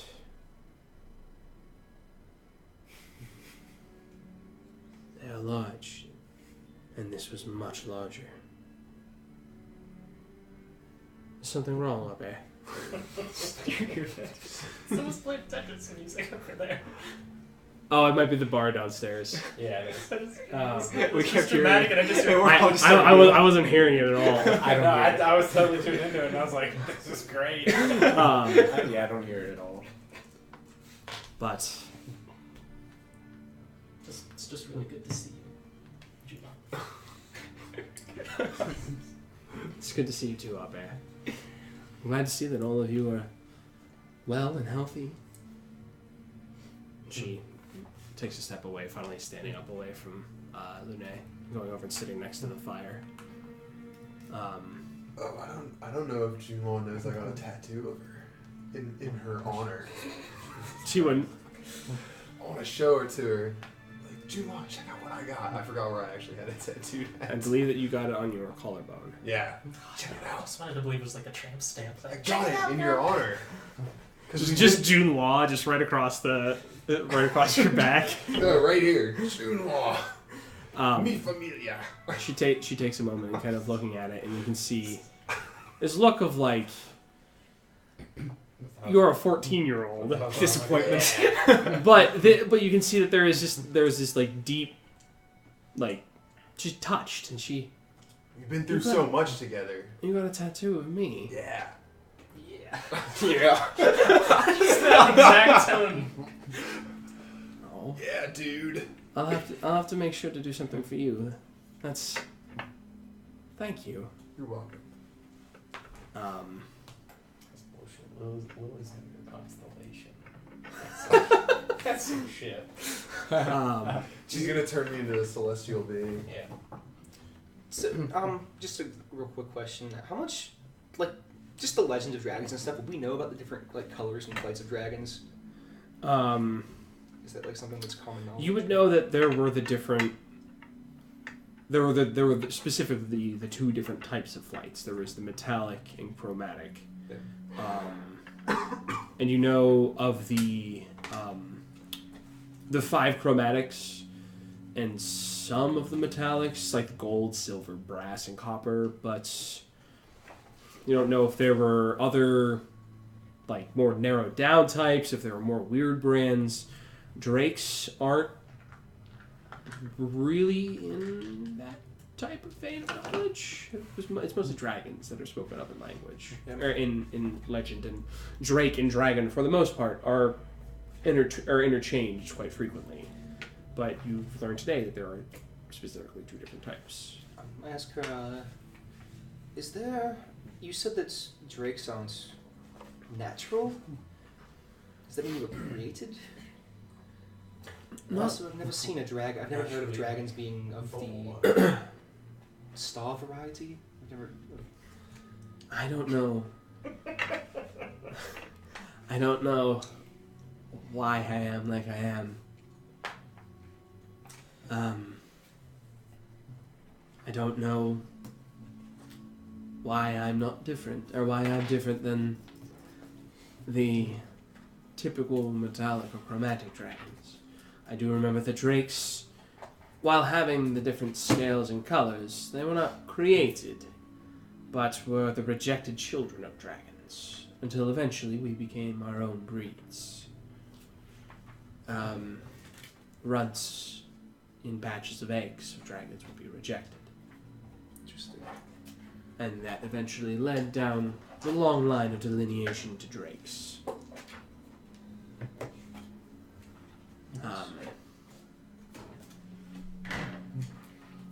Drakes are part of a shamed lineage. It's fascinating. June law snow. Yeah, they're like the half elves of. It is dragons. snowing. Why is that my last name? What? Why would snow be my last name? What was it? I don't know what you're talking But I thought her last name was Law. Her first name was Jude. about.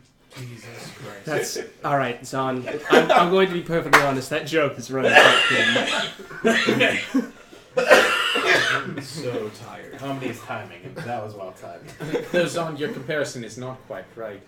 Half elves are not shamed lineage. Their parents chose their path, whereas a drake, as it's born, was never given an option. That's the first time. The only shame I see is in rejecting those who are your own family based on what they look like.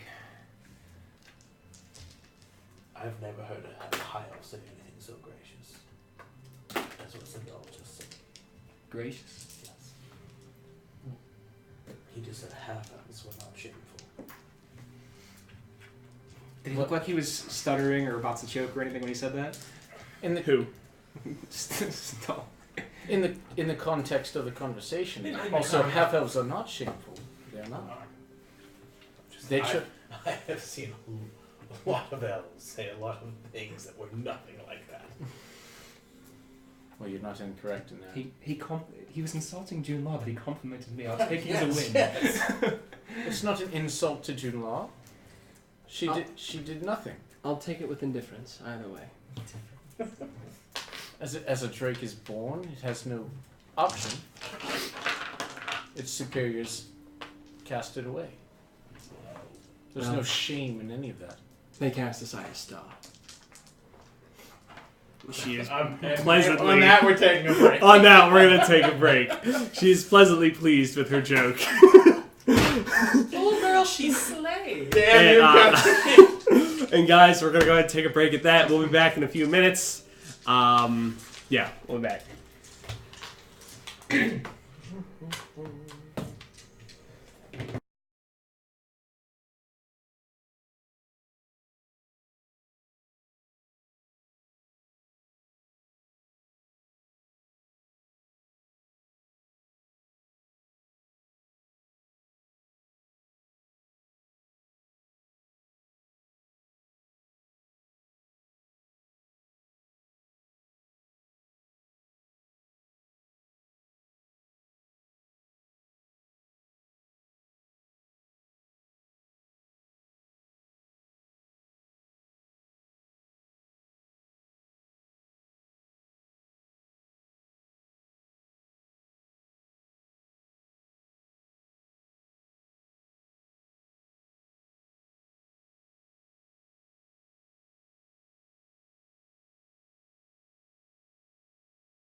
What, this center? Yeah. I think it's fine. I was gonna invite Eli and Joe and be like, hey, what's up?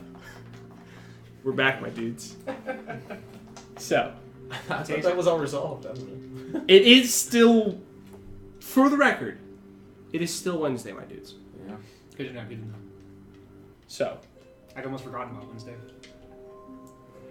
What even is Wednesday? Sindal. Oh. Explain to me what you wanted to do again. Okay, so I am beginning to cast Install's Magic Aura. Correct me if I'm wrong. That is a... How long does that last? 24 hours it lasts.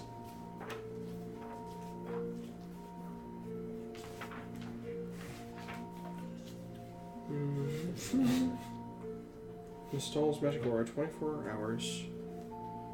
One action. Do you have notes mini meteors yet? Yes, I do. And I am assuming that you are casting False Aura. About notes mini meteors? Sorry. False Aura? I'm assuming you're False casting. Aura. Oh, that's right. I wrote it down wrong on my thing. Well, no, it's Nistul's Magic Aura, but you have two choices. There's the False Aura and the Mask. It should be Mask, because False Aura only changes the type. Mask hides it from being looking or seeing magic at all. Okay. Which it would be Mask. Okay, so you change the target... Change the way the target appears to spells and magic effects, such as Paladin's Divine Sense, or the trigger of a symbol. You choose a creature type and other spells. So you change... It's alignment. So if someone casts like a Detect Good or Evil on that, you can change what the alignment that it would appear as. Oh, I meant to do False. False would be make it appear non-magical. Okay. Sorry. Okay, that's what I figured it was. I Okay. just wanted to double check. Yes. False to make it appear non-magical. As you take a moment, just kind of reaching into your pack, getting things ready, you reach in and have the incantation memorized and prepared. As you flip one of the, like you kind of pull one of your tomes aside to look at it, and you see the tome that was in front of it. Pages are wilted. And pulling the tome aside, you can see the tome in the form you know that it actually has, not the hidden form. It's not in its hidden form, which you normally only ever see it when you open it and are reading it. Taking a moment, you cast your incantation to make it appear non-magical. Continues to maintain its more ominous, some would say foreshadowing appearance. I assume he does this when none of us are really around. I mean, you guys are all doing whatever. He's just in his backpack doing whatever. He's not pulling the book out. He just sees it. Can I? I'd like to. I'll begin flipping through it to see if there's anything different inside. Are you? So you are doing this whenever you're by yourself right now? Yes. Okay. Absolutely. So you, on your watch, take a moment, slip away from the group. Taking a moment and flipping through, you can see, kind of flipping through it, doesn't appear to be anything different in it. And as you're sitting there looking over it, there's a slight shift in the breeze. Some of the snow kind of shifts and falls down from the tree above you, and it slams down on a couple of the snowflakes. You drift onto the pages. You see that as the snow touches it, it instantly melts to a deep shade of red before disappearing into the book. Just to be specific. What the hell did you just do? Just to be specific.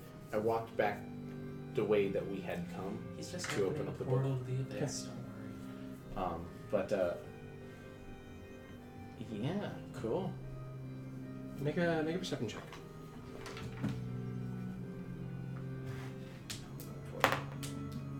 Uh, 16. Okay. Take a moment, looking at the trees around you, and kind of taking a closer look. You see why the snow above you shifted. Looking up, canopy of leaves above you. Leaves are wilted and brown. The bark on the trees around you is slightly lifting, peeling off. And you feel that pressure is not currently on you. You have the tome out in front of you. With the book open. Correct.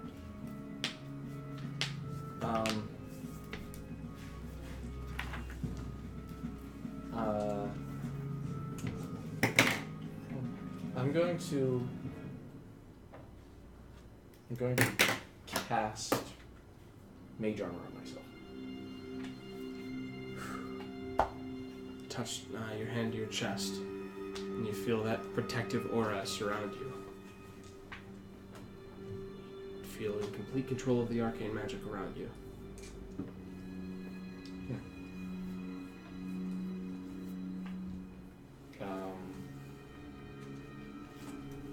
Interesting. I'm just going to close the book. I'm going to take, I don't know, something and wrap it up around the tomb. Okay. Stow it away. Take one of your shirts that you have and kind of wrap it around. Put it in. Is there anything else you guys wish to do in camp that night? Where are we? In camp that night or along the way? We're not close yet. No. If not, then you guys will begin traveling. You guys travel through the forest. Junlaw seeming to have gotten a better understanding of how to traverse through this forest, and alongside Korak, you managed to maintain your course, having no real problem with the illusion magic that hangs so heavily here. You travel many days. The forest is quiet. Along the way, Junlaw, as you set out that first morning, you see her kind of whip her hands in front of her as you see the two small nimbus clouds of starlight appear in front of her. She kind of moves her hands back and forth as you walk, and you see them just kind of moving through the snow, kind of melting it at a very rapid pace. She uses it to kind of clear the path as you travel. You travel 3, 4, 5, 6, 7, 8 days, quietly and uneventfully in the forest. Seeing no creatures, hearing only the distant sound of animals. It seems as if the forest is quiet. Watch for those little sneaky shits. This one's that stole his her dagger. Quick things. Quick things. Watching for those. Make a perception check. It's too cold for them. 14. 14? She knows signs. Bear poses a good idea. Snow is pretty thick. It's a little high for them. Oh no! They're buried. They're all buried under the snow. They had no preparations for winter. They're just dead. And we live for 3 seasons. I woke up to Oh, they're like little. I don't know, maybe they are like bugs. How do you feel about? Oh, I'm very curious to see what might happen if I even mention the dagger. It seems like Lily might have forgotten about her dagger she's lost in these woods. Hold on. I'm saving a divination spell. Lily, She's like climbing up trees. Lily, Search all over the place. where do you think your dagger is in these woods at this point? I mean, it's been so long. I don't know, I kind of forgot about it at this point. You've given up on your seeking revenge on the creature that took it. I guess. You can always buy another one. I am pretty rich at this point. And you've successfully found them everywhere we've gone. How mature of you, Lily? What? I said, how mature of you? Yes, revenge is a fleeting quality. No, it's no good. I'm proud of you. Is that the saying? Secretly, As they always say, revenge is no good. I've taken an oath of vengeance.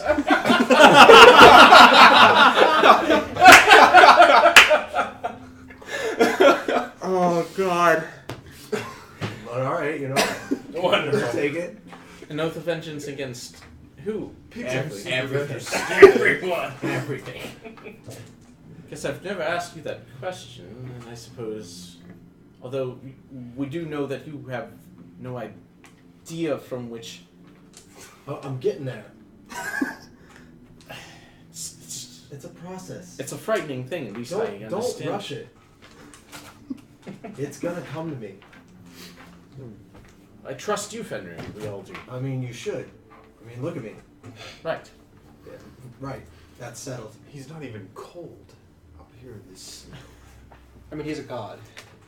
I mean, you do take note of that. The Fenrir is not wearing heavy winter clothing. Yes, it's substantially We ominous. we all just expected it, and we were just like, he doesn't. Nothing affects him. Honestly, yeah. None of us are phased at all. Completely in character, yeah. Have you ever been cold in winter? Yes. But Long not. ago. When I did was that mortal. change? That was wonderful. When I was mortal. It changed a few years back. How? Not too long ago. Is this about the time that you gained any of your strength through your? I'd say Gods? shortly after. Yeah, you all remember Adros? Respect. We all give like a. Right around that time. I was traveling with him in the Dark Frontier. Interesting. Since then, I've never been cold. Ever. So, Bear seems very puzzled by that. So, as you and your companions continue to travel forward, you eventually begin to see in the forest ruins, ancient buildings, and some all.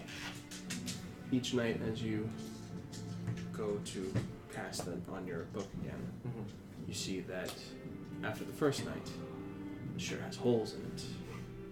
Looks slightly rotted.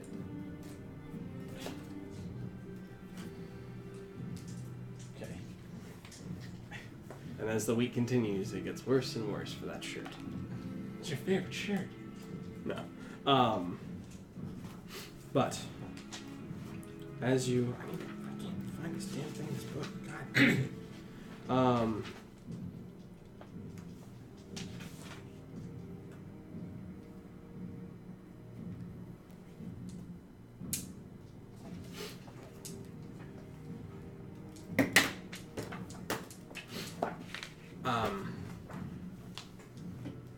So, earlier one morning, as you break camp, walking through the forest, you see the temple which you saw before. You How see far were we before we broke camp? maybe like 20, 30 minutes. Oh, sorry, I forgot that you said that you wanted to do something when you were getting close. Distance? I'd say you're maybe 2 miles from it Okay. at the start of I it, that morning. with nature here. Sure. And actually I have a couple questions. I don't know that I'll get any answers though. Let me read how Commune with Nature works. You can cast spells. No, this is secret. It's middle of the night kind of thing. I come and whisper to you, you can cast spells. Commune with Nature. What is a spell? Never Because mind. your knowledge of the land within 3 This- miles this of is you, just- in caves or other natural underground settings, the radius is limited to 300 feet. Instantly gain knowledge of up to 3 facts. Terrain and bodies of water, prevalent plants, minerals, animals, or peoples, powerful celestials, fiends, elementals, or undead, influence from other planes of existence and buildings. So, what are you asking? I want to know about the unnatural winter and about potentially any influence of anything that could have been this dragon phenomenon with June Law and with this 5-headed chromatic dragon. And just if there is any information to be gathered.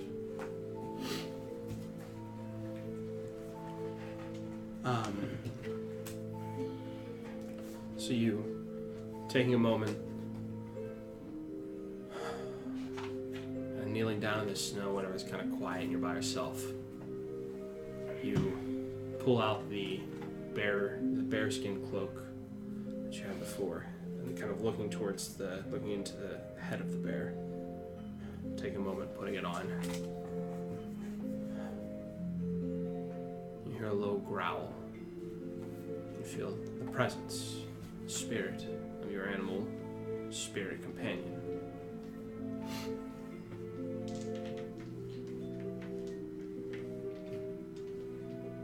There was an unnatural shift in the streams of nature. We know not exactly where the turn came from to bring this winter, but it was north.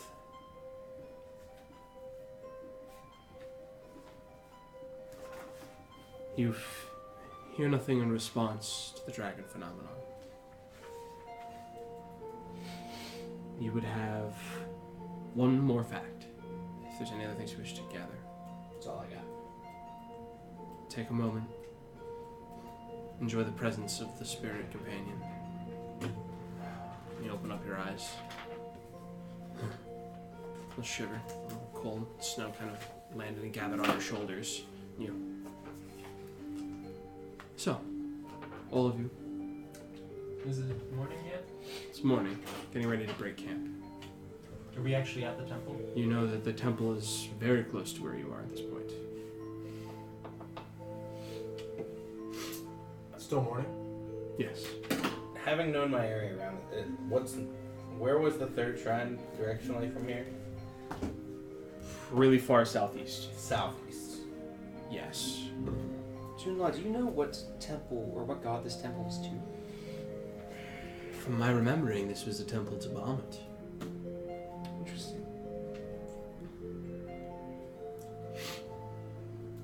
I don't know if this temple was retrofitted into something else since then, but as far as I can remember, I'm not sure if specifically this temple or another building where this temple once stood. There was a temple to Bahamut. I know not if the same building is the same one. No, there was that small. It was pretty much a chapel, wasn't it? A small chapel above it. It did not look. I mean, it was a desecrated place. It's any specific size to a god, though. I don't think. Were we able to find any? I think we did last time we were there. Everything was very worn and old, and there was blood smeared everywhere. So, breaking camp, gathering up your things. You travel the 2 miles that you need to travel. Actually, I want to talk more to June Lodge just a little bit while we're traveling. Back in Calisari, I did commune with my god, Lathander, about what the meaning of all this chaos in the world is going on right now. And he mentioned to me words about how you would actually be a key crucial point in turning this chaos into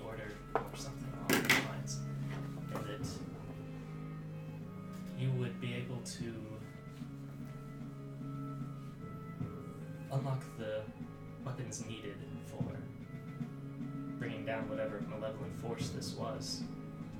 Now, I know not if these words are truly literal, or if this is more of a metaphor, but I don't know either, Albert. And I don't know what my purpose here is or what it's going to be. well, But I'm glad all of you are here with me. And we'll get through this together. She gives you a smile. Sindal, do you remember if cantrips work in this forest, or is it just nothing? I can't say that I remember. Damn it. I would assume that any time we cast an arcane spell, seeing as how our more divine magic-based counterparts in the party are fine, that anything arcane related don't include our cantrips. That stinks. well, why don't you give it a test right now, No. since we're in relative. I put my hand immediately goes to my hair and I say no.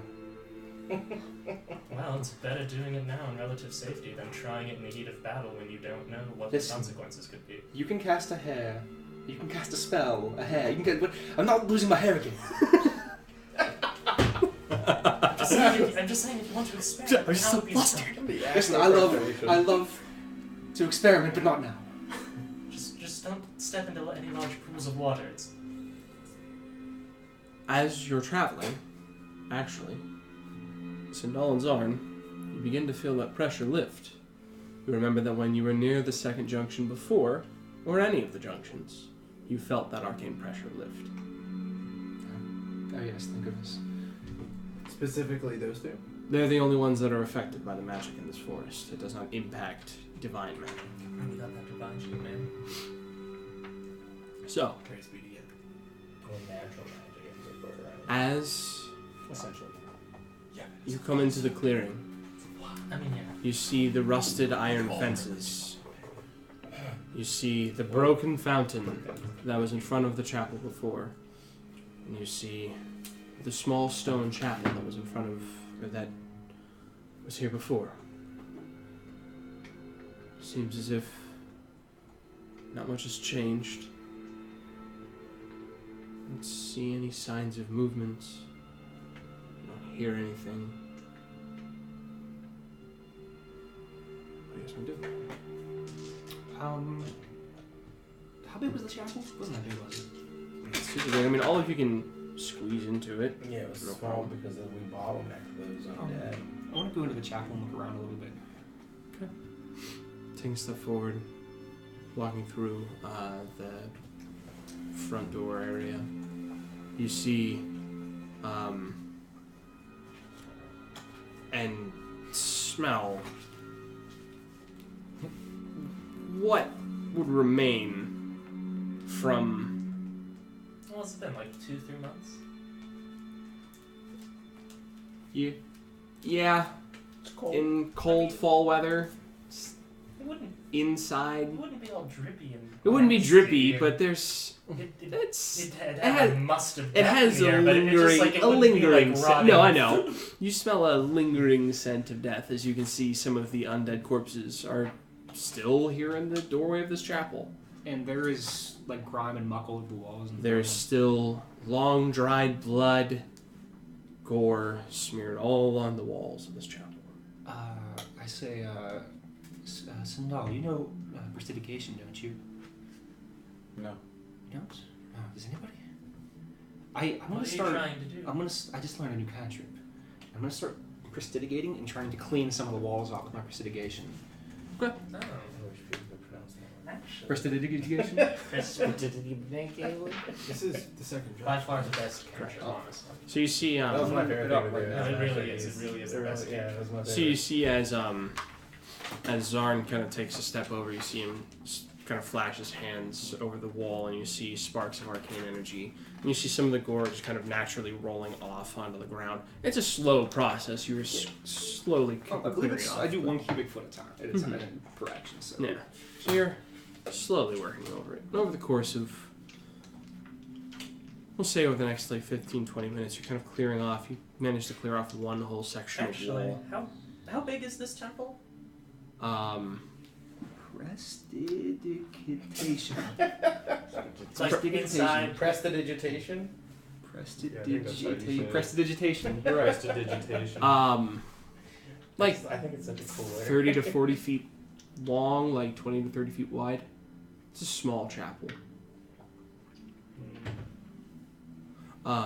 You managed to clear off a pretty decent section of the one wall.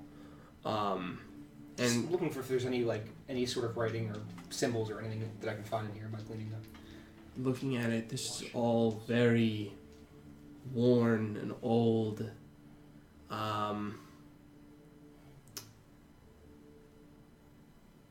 Make an investigation check. That is a 20. Unnatural 20.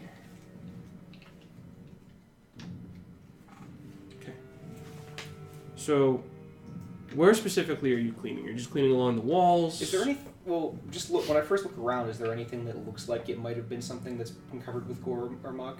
Well, you kind of take a moment to look around. You can see that there are the broken pews along the way. There are a few small stone broken boxes that are up on the front, and there's the altar where you had originally seen them, the gnolls performing some kind of ritual over top of that altar. The altar might be what I've cleaned first. Then. Just Okay. So, going over, using your prestidigitation, sorry. Prestidigitation. You find, kind of going over it, cleaning the top, you don't see anything. Going underneath, cleaning off some of the gore as well, you see small writing. What languages do you speak? Sylvan, Elvish, Dwarvish, Common. It's not a language that you understand. Does everyone see it, or is it just him? This is just his first uncovering it and seeing it. Let me take a peek. I say, I found something here, a language I don't understand. If anyone wants to have a look at it. We all look at it. I guess I'll so. look at it. I believe none of you will be able to read it. However, June Law, you guys have a look at this. a moment later, Lunette. June Law steps up and takes her. Where's Lunette? Then he looks at it and looks at you and says, "Idiot, I don't know how to read. I'm a wolf." Wolf. Wolf. June Law, what language is it? She cracks her knuckles. Let me take a look at it. No. She kind of steps down and looks at it. This is Draconic. Makes sense. I had a weird feeling that might be what it is. The light of the sacred eight will grant rest to those who serve the talon of justice. And at that moment, you all feel a shift in the floor. And the whole Can you floor... give me that later, like just so I can write it down? Yeah. The whole floor of this chapel shifts. It begins to descend. Descending down darker and darker. I think I'd like to go into a refuge. Like elevator style? Yeah. But they're even hit us. Like How quickly is it moving? Slowly. Resident Evil Mansion elevator? I've never played Resident Evils, but I will assume it's slow. Yeah. So yes. At any It's- rate, it is slow. Any Hammer horror, of the any light, horror light. reader. From you illuminate the tip of your hammer. Slowly descending. And you see a gap appears. Pass underneath the ground. You're in some kind of chamber. Taking a moment to look around, you see you are on the back wall. Descending downward into a small chamber, maybe 40-45 feet across, stretching out about 30-35 feet ahead of you. The walls rounding out to a single doorway. The door is open.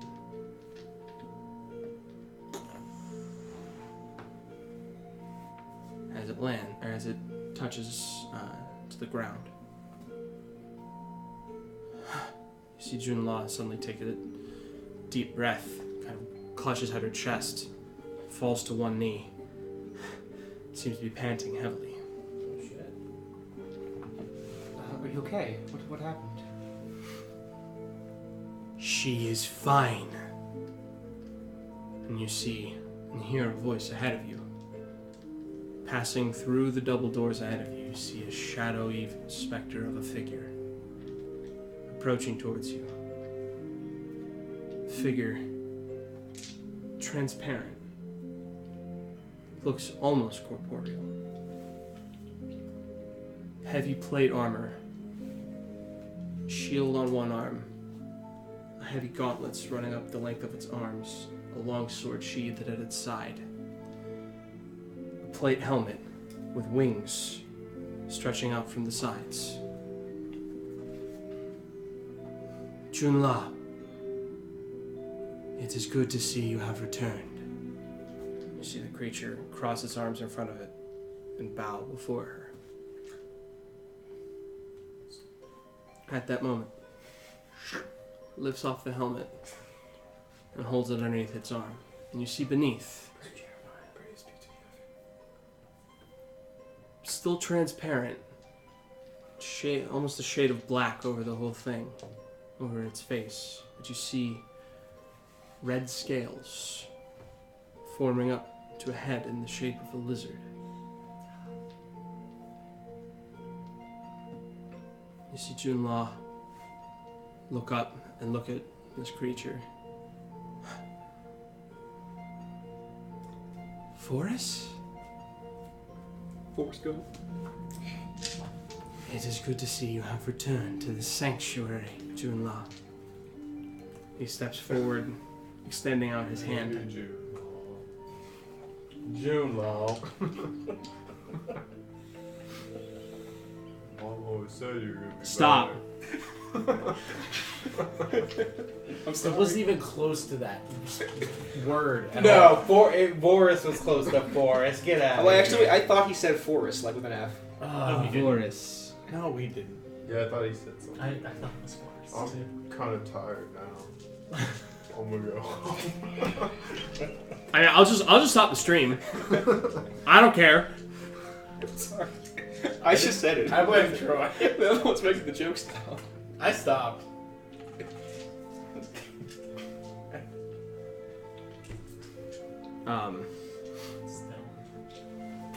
Creature approaches, extending out its hand. Dragon Boy. Junla holds up her hand, grabs it. She grabs it and it looks like it's a corporeal, actually like their hand. Helps her to her feet. The master will have much to speak with you about. I'm sure you have many questions. Does she seem confused that she recognized him? Yes. Okay. And you can see that she seems confused by everything Just that everything. by everything. I understand that you will have many questions. We expected you back quite some time ago. If you will, he looks at the rest of you. I would ask all of you remain here for just a moment. Has the elevator The elevator is still. down low? So essentially, at where we came from, there's You just look up and you're about 50 feet below ground. There's just a giant. There's a giant hole where you can see the roof of the chapel, and you can hear the sound of the wind as suddenly there's this stream of fresh air bellowing down into this chamber. I'm sorry, but we can't leave Junla. I promise you, on the honor of the Platinum Dragon, on the honor of our order, and I promise on my own life that she will be safe. She will be just beyond this door. Can I do an inside check? Sure, make an insight check.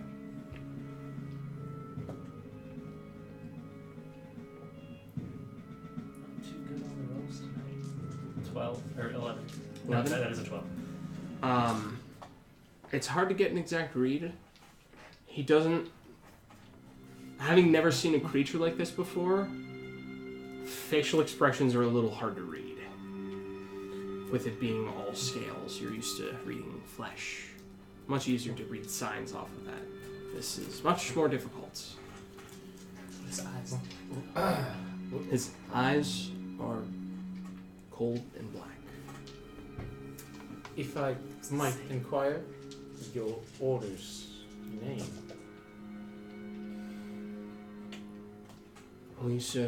I serve under the talon of justice. I am the talon of justice. All who have ever served here in this shrine are the talon of justice. By all that June Law once held in faith and holds now, unbeknownst to her, she will be safe. Can I just ask you one thing? I'm sure you have questions. How long have you been here?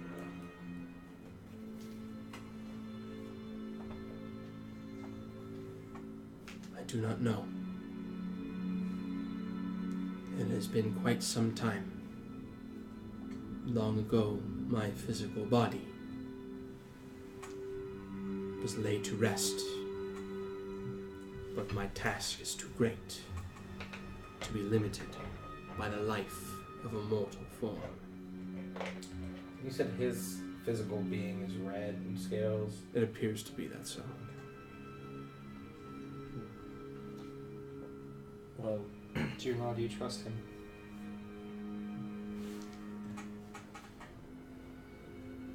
I don't know. Is this a him or her? I'm sorry. Him. I think I do. I remember him.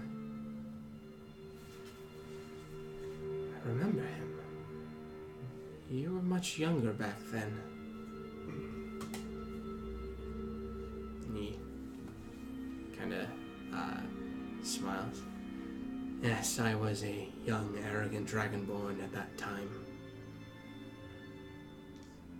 Much time has passed since then, and my watch soon draws to a close, so I hope. May I lead her? It's up to her. If she wants, if she was willing to go with you alone, let it happen. Junla, if you mean to move forward with him, with force, there may be, as it's been for you before, a strong flood of memory. I just wish you luck. We won't be there standing next to you. But I know you're not far behind. Alright, so we'll be right here if you need anything. Just hold it. She, kind of leaning a little heavily on Vorus, turns and leads her, leaving all of you in the silence of the chamber, the sound of the wind whipping in. A minute passes. You see a shadowy figure returning. Vorus enters into the chamber, turns and reaches for nothing. And you hear the sound of doors closing as suddenly an iron gate appears, closing off the doorway ahead of you. Turns to look at all of you. Junla will be safe, as will all of you. However, the things that lie in the chamber beyond are not to be seen by those who are not worthy. You have brought Junla here. She does not know, but she carries the will of Bahamut. Of Bahamut? Of Bahamut. So if she trusts you, you are worthy in spirit. However, I must test your mettle to see if you are worthy in honor and strength. And you see as he reaches to his side, unsheathes a spectral longsword, and you see appearing around to his flanks, shadows coalesce, forming into forms that are in the form what look like large dogs, tails wrapping around, covered in scales, 4 on two on each side of him. Let us see if you are worthy. Powering up like Dragon Ball Z, and I'd like to go into a rage. And I need everyone to go ahead and roll initiative. Bold strategy getting into initiative. Less than an hour to that 10 o'clock cutoff. You'll have to be fast. He's gonna kick the shit out of us, don't worry. Yeah. There'll be some scripted ending point. Scripted ending point. One round of as soon as Fenrir has his turn, he'll be like, "Whoa, As soon hold as on! I Fenrir guess you takes guys all are 8 of ready." his attacks. I finally rolled something even close to a 10. Even close to a 10, not a 10. No, it was But it was a 9. Initiative is Dex, right? Yeah. Correct.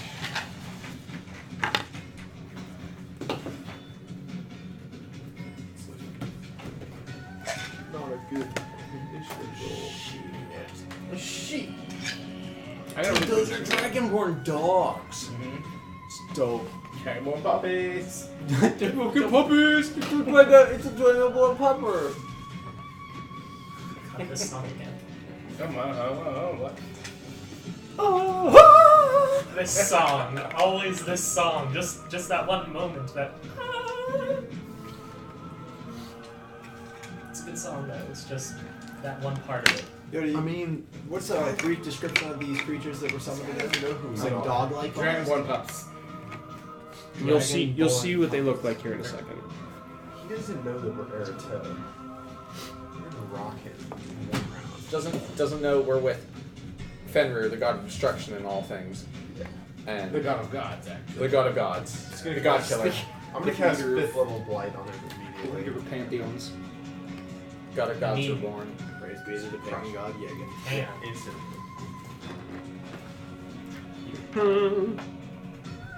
Nope. It's You never can. It's never gonna get to my turn though. I roll a 7. Fenrir will just have finished the entire battle before it gets to your turn. I'll have turned around to get into Oh, you a got some good new vantage spells. place, I'm excited to see and what then you when I guys turn back around, it's over. I'm very interested to see what you guys picked as spells. Nothing exciting. Well, there is He's still one only that- going to cast Blight, Yeah, just at higher level. that's That's his signature spell. Now I can cast it at 5th level twice instead of just once. Lily, the young adult, signature spell, blight. We had to have a spell that replaced heat metal. She has an appreciation for all Which was her things former living in nature signature spell. and cast blight. So until she melts and wilts away a The guard druid with was supposed blight. to be protecting nature. First of all, It'd be like me The using only- insect plague. the only witness who would have sold me out is now dead. Or is he? Technically, dude, What if we're gonna beat Technically, Rudris they and he's still gonna out come there. back? We're gonna They- have to kill him. You have justice to atone for, girl. They still exist, man. They wouldn't rat me out. Yeah. All right, You know, initiative. stitches get stitches. 25 to 20. 25. 23. Well, it's Did a you actually get a sport. 23? Or I wouldn't be doing this. At 25. It's over. At 25. No, not you. Just he said it so casually. It's just I didn't know if he was joking or not. It's not. 20 to 15. 19. 19 as well. Which one of you two wants to go first? Oh. Me. Then roll for it. No, I mean, you can if you I want. don't give a shit. Actually, no. Don't you defer to like dexterity after? Oh yeah, I guess I technically mean, in would. general, yeah. Unless Yeah. What's your dex modifier? Somebody's Plus on the 2. stairs. Plus 3. Works first. No, it's you. Huh? No, it's probably the neighbors really annoying fucking friends Actually, I feel like it's. who were like super bro mode all the They're time. probably just like. They stuff. absolutely 20 to sound 15? super bro I mode. have a 12. Tim, were you in the Grease musical today? No. Dude, you mean Dude Bro 2.0? Who over here? Yeah, over there. Wait, me? No, the. He pointed over this way, and I was like, wait, what? No, You there. mean his other neighbor? Right? Yeah, that Lily. neighbor. So, The dude goes like, his body's built like. it's like, yeah. Oh, I'm upside down trying. You have the DV shirt, he has the DV body. that's Oh, it's next level. that's such a depressing build though, because it's just like they have the amazing upper body, the shoulders and the pecs. Then you get down low, it's just like, dude, no, you need something more You down gotta here. work on those Top glutes. heavy. You look like your spine is going to snap under your own weight. Yeah, you're top. So, Zarn, top of initiative. You're up. Alright, I take a step back, and I pull my bow out, and hold it to the sky, Call it the wine and glass. I say, salute and give me strength. And I cast Holy Weapon on my bow. I don't even know what Holy Weapon does. Ooh, that's Holy Weapon is my new spell. You imbue a weapon you touch with holy power. Until the spell ends, the weapon emits a bright light in the 30-foot radius and a dim light an additional 30 feet. In addition, the weapon attacks made with it deal an extra 2d8 radiant damage on hit. If the weapon isn't already a magic weapon, it becomes one for the duration. Alright, sweet. And as a bonus action, I can release it and do 48 damage and attempt to blind everything 48. around me. Oh, 4D. 48 damage. Is it I was know like, how many 48? bonus I action? do that It's a bonus action to all cast. the time. Concentration for an hour. whenever they're like 68. And you're like 60. It's, oh, Yeah, like, So you guys just see instantly. as 48. Aubert's hammer providing a light down here. Suddenly, there's another bright light appearing behind you as you see Zarn holding up his bow, giving off not an overly bright light like his, giving off this silvery glowing light, almost like moonlight. As you feel your bow begin to glow with that warmth. I get jealous and I need to ignite my axe. It's not your turn yet. That's an action to cast light. At least let me have a moment. I'm going to, like I said, take a step back, and I'm going to take 2 shots directly at the dragonbone. Okay, go ahead. That's a 24 versus AC. 24 hits. All right, that is, so it's 3d8. 2d8 is radiant, so I'll do the radiant first. That's 10 radiant damage, and this, yeah, this is nice. And then 2 plus 4, so 6. Just give me your total. 8 plus 6, so 14 damage. Okay. And then again. Attack first. That is a 18 versus AC. 18. Your shot fires off. You see him lift up this shield, shield emblazoned with the face of a platinum dragon. Lifts it up. Goes off. Clanks to the side. As the first arrow kind of hit into him and kind of not passed, but hit into him and went about halfway through, he pulls it out through him, and after blocking it, good. Let's see what else you have. Anything else? That's it. I use my bonus in my action. Fenrir.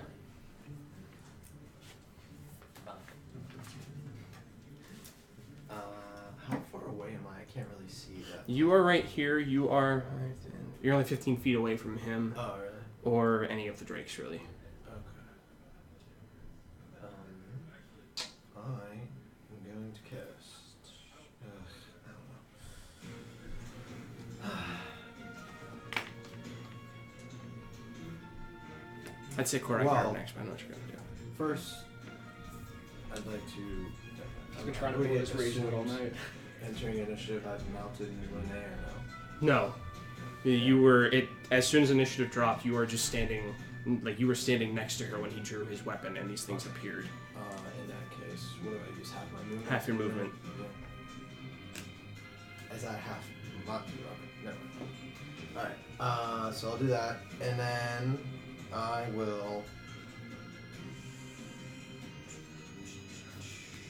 I'll go attack the nearest whatever those things are. Okay. You go for charging forward on Lune, kind of running up, grabbing onto the harness, swinging yourself into it. She's already moving as you settle in. You go charging forward, swinging in with your axe. 25. That's a hit. How do you play D&D again? I forget. It's been a while. Yeah, it's been way too long. Right, so what'd you roll? He rolled a 25 to hit. Of course. You know, the die was a 10. It's weird. Normally he's higher. But with his plus 15 to attack. What's it do? I think that's a 17, correct? That's a trait of his that his first attack is an automatic success. No, I can't remember what crit, right? Greater could not kiss It gives you advantage on the attack roll. So actually go ahead and roll another d20. See if you get a crit. Okay. And then you get your second attack as well. Is that my attack rolls or hers? Just yours. Just yours get the advantage. Does it? Jesus. What attack? So that's 29. That's another hit. Go ahead and roll damage again. It goes up when you gain proficiency. Okay, so I have one. Okay, that's exactly what I was wondering. Whatever your proficiency, It's another 17 your- points. Proficiency. It's just a rank modifier plus your proficiency is what you're plus whatever magic item bonus you have. Thank you. And then if you want to go ahead and make Luna's attack as well. Does that count? Your call. It was rolled with intent. Did you roll with intent? I rolled with intent, but I tried to roll it on here. But if it falls, it's your call. I don't If care. you've rolled with intent, yeah. Okay. That is a. Roll with intent. I just always look to you. I'm not answering. It's a 9. 9. Yeah, as you charging forward, your axe sinks down into this creature twice. You expect to see this gout of blood as you pull your axe out and go in for a second swing, but all you see is shadow kind of puffs out of it, and you see its form kind of wither away a little bit. You slash your axe into it again, pulling it away. You hear kind of let out this this barking roar almost, and as Lune goes to snap in towards its neck, it manages to just barely get out of the way. Is that everything? I just didn't know if you were going to do anything with your bonus action. If not, then we'll keep going. Go ahead. Okay. I would like to rage and 3 episodes later. Do you have hair? Only whenever I go Super Saiyan. Or his beard. It just grows. It grows when you become Super Saiyan. Okay. And then with my shield on my back, aka use That's alright, I my forgot sword to as a do all my versatile weapon, stuff. two-hander. I'm running straight at this bitch. Do you want to be in melee with this thing or just with him? I want to be in melee with both of them. Okay. So you go charging forward towards this Yeah. towards this guy, letting out your rage as he goes to square up with you. Mm-hmm. Go ahead and make your attacks. AC. 25. 25. That hits. Reckless, by the way. I assume. Naturally. How many attacks do I get? 2? 2. That's such bullshit. 21. 21. So your first hit, you slam him with your sword. Go ahead and roll damage for it. It slams in. The second one, he manages to you kind of catch onto the side. The second one, he throws his shield in front of it, just barely glancing off. 21 AC. You're gonna higher than 21. I know, at least 21 AC, 15. but less than 25. I'm sorry, how much? 15. 15 points of damage? Yeah. Okay.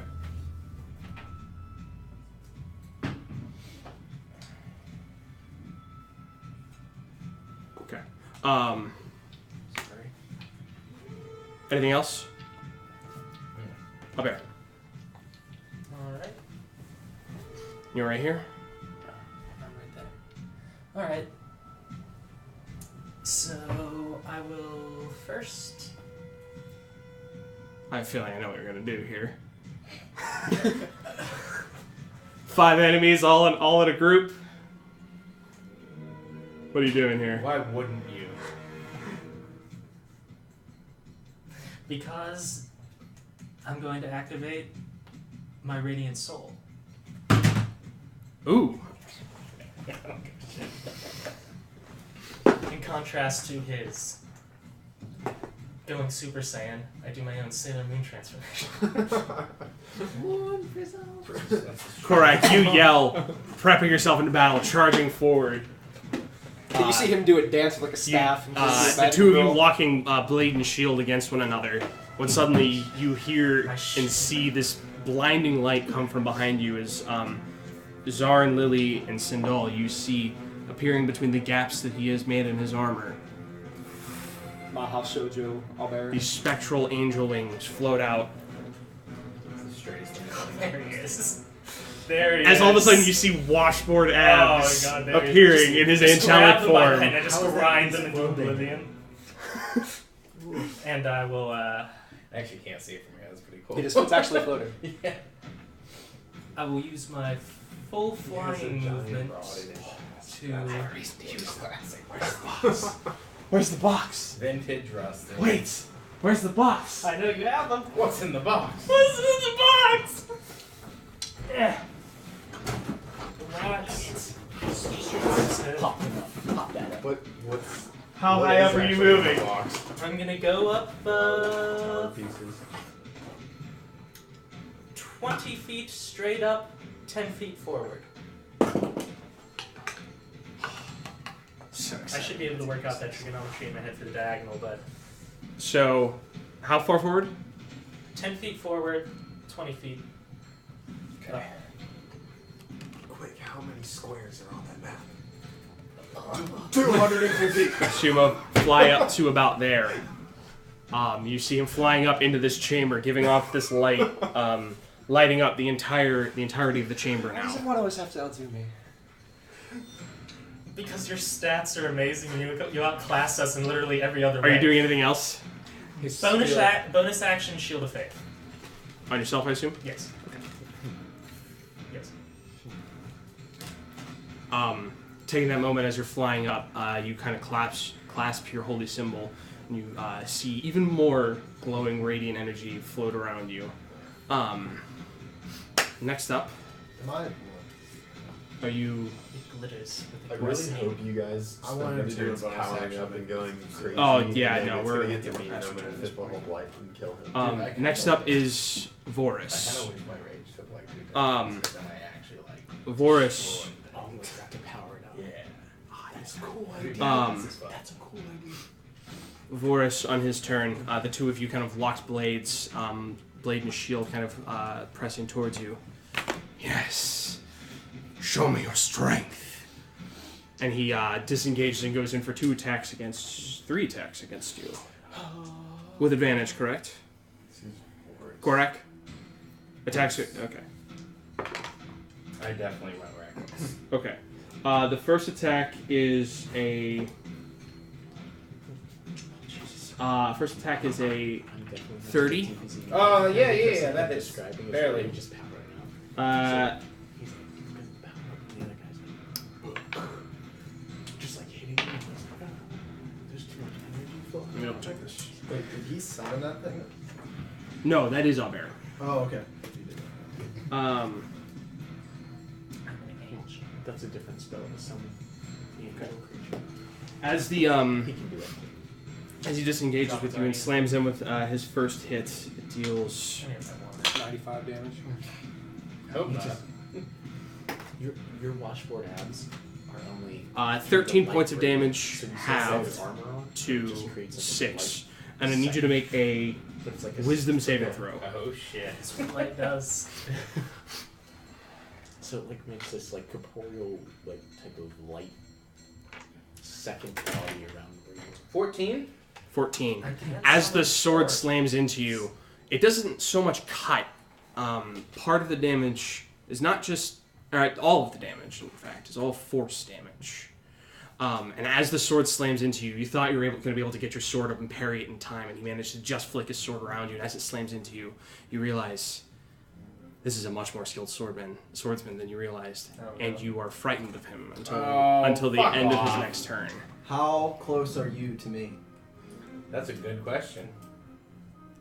He would be within your range for your radius. How much So does wait. that add? No. No, wait, well, what first Oh. off, saving throws? you can't be frightened. Oh, well, then I fuck it. forgot about your Oh, aura because you're near courage. Fenrir. the presence of your god in battle. Yeah. My God, You just serve a god. We have our own god. Dude, level 10. That's badass but- as fuck. Crazy. Seeing Fenrir battling It's 10 fiercely next feet. to you. He's This close is a enough? skilled swordsman, but with your allies here, you'll be able to stand against No this. problem. He finishes his other 2 attacks against you. But with Fenrir. He in finishes here- his others. The second one is a 20, That's a hit. and the third one is 29. That misses. Juicy. It's a special thing. Anything that rolls over a 25 gets halved. And then it just misses. Right. No matter what. So you have to roll exactly in between the armor class and 25. It's a weird rule. I don't make the rules. It's in the So- book. It's in the book. Total would be 30 points of damage, halved to 15. Okay. And yeah, as he finishes those slashes there, he Dude. This guy hits hard. Oh, I fuck. I didn't hear how much damage it did. He did 21 points of damage to me, half. At that point- after halving. he will step to there. And that's his turn. Sindel, you're up.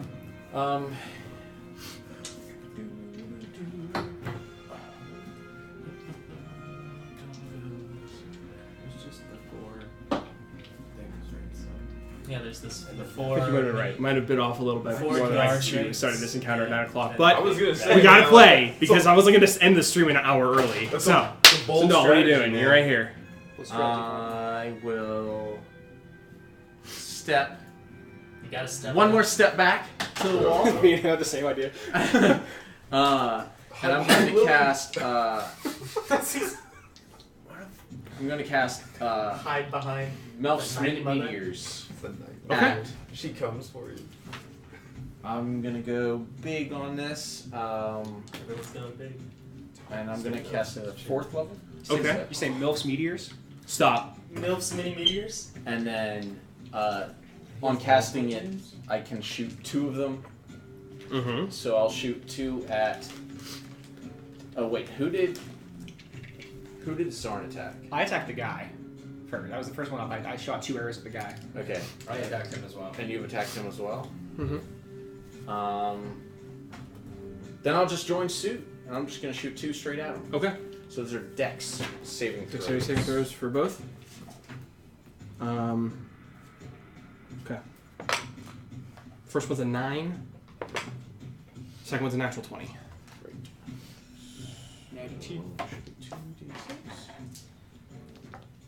I just want to double check because I don't use this skill. Yeah. Lily, you're coming up, but I have an idea. I what you're already doing. know what I'm doing. I knew as soon as this He's fight 3 started. Oh, damn it! I know what he's gonna do. Oh. Do you? Okay, are you gonna conjure? Okay. Okay. Each creature within 5 feet. I always get him in the second hand.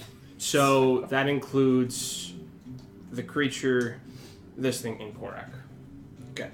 Korak, make 2 dexterity saving throws Dexterity? with advantage Yep. because you're you. Because you're you.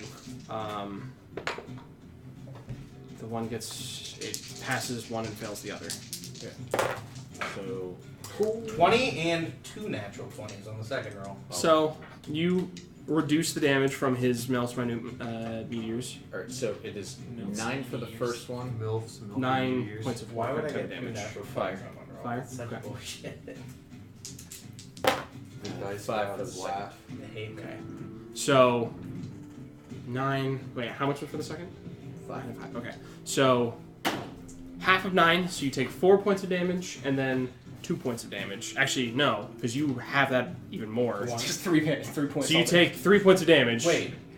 What? Because it's I thought it was 9 half to 4, right. and then 4 half to 2 because you succeeded on both of them.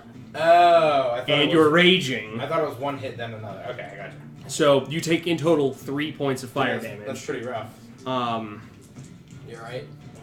Can't erase this apparently. So But yeah, you otherwise, see I'm as okay. it slams into it, the Vorus seems to be less affected by that than you were hoping. He's resistant to fire damage. But the dog, or the guard drake, took the full 9. And then 2 points.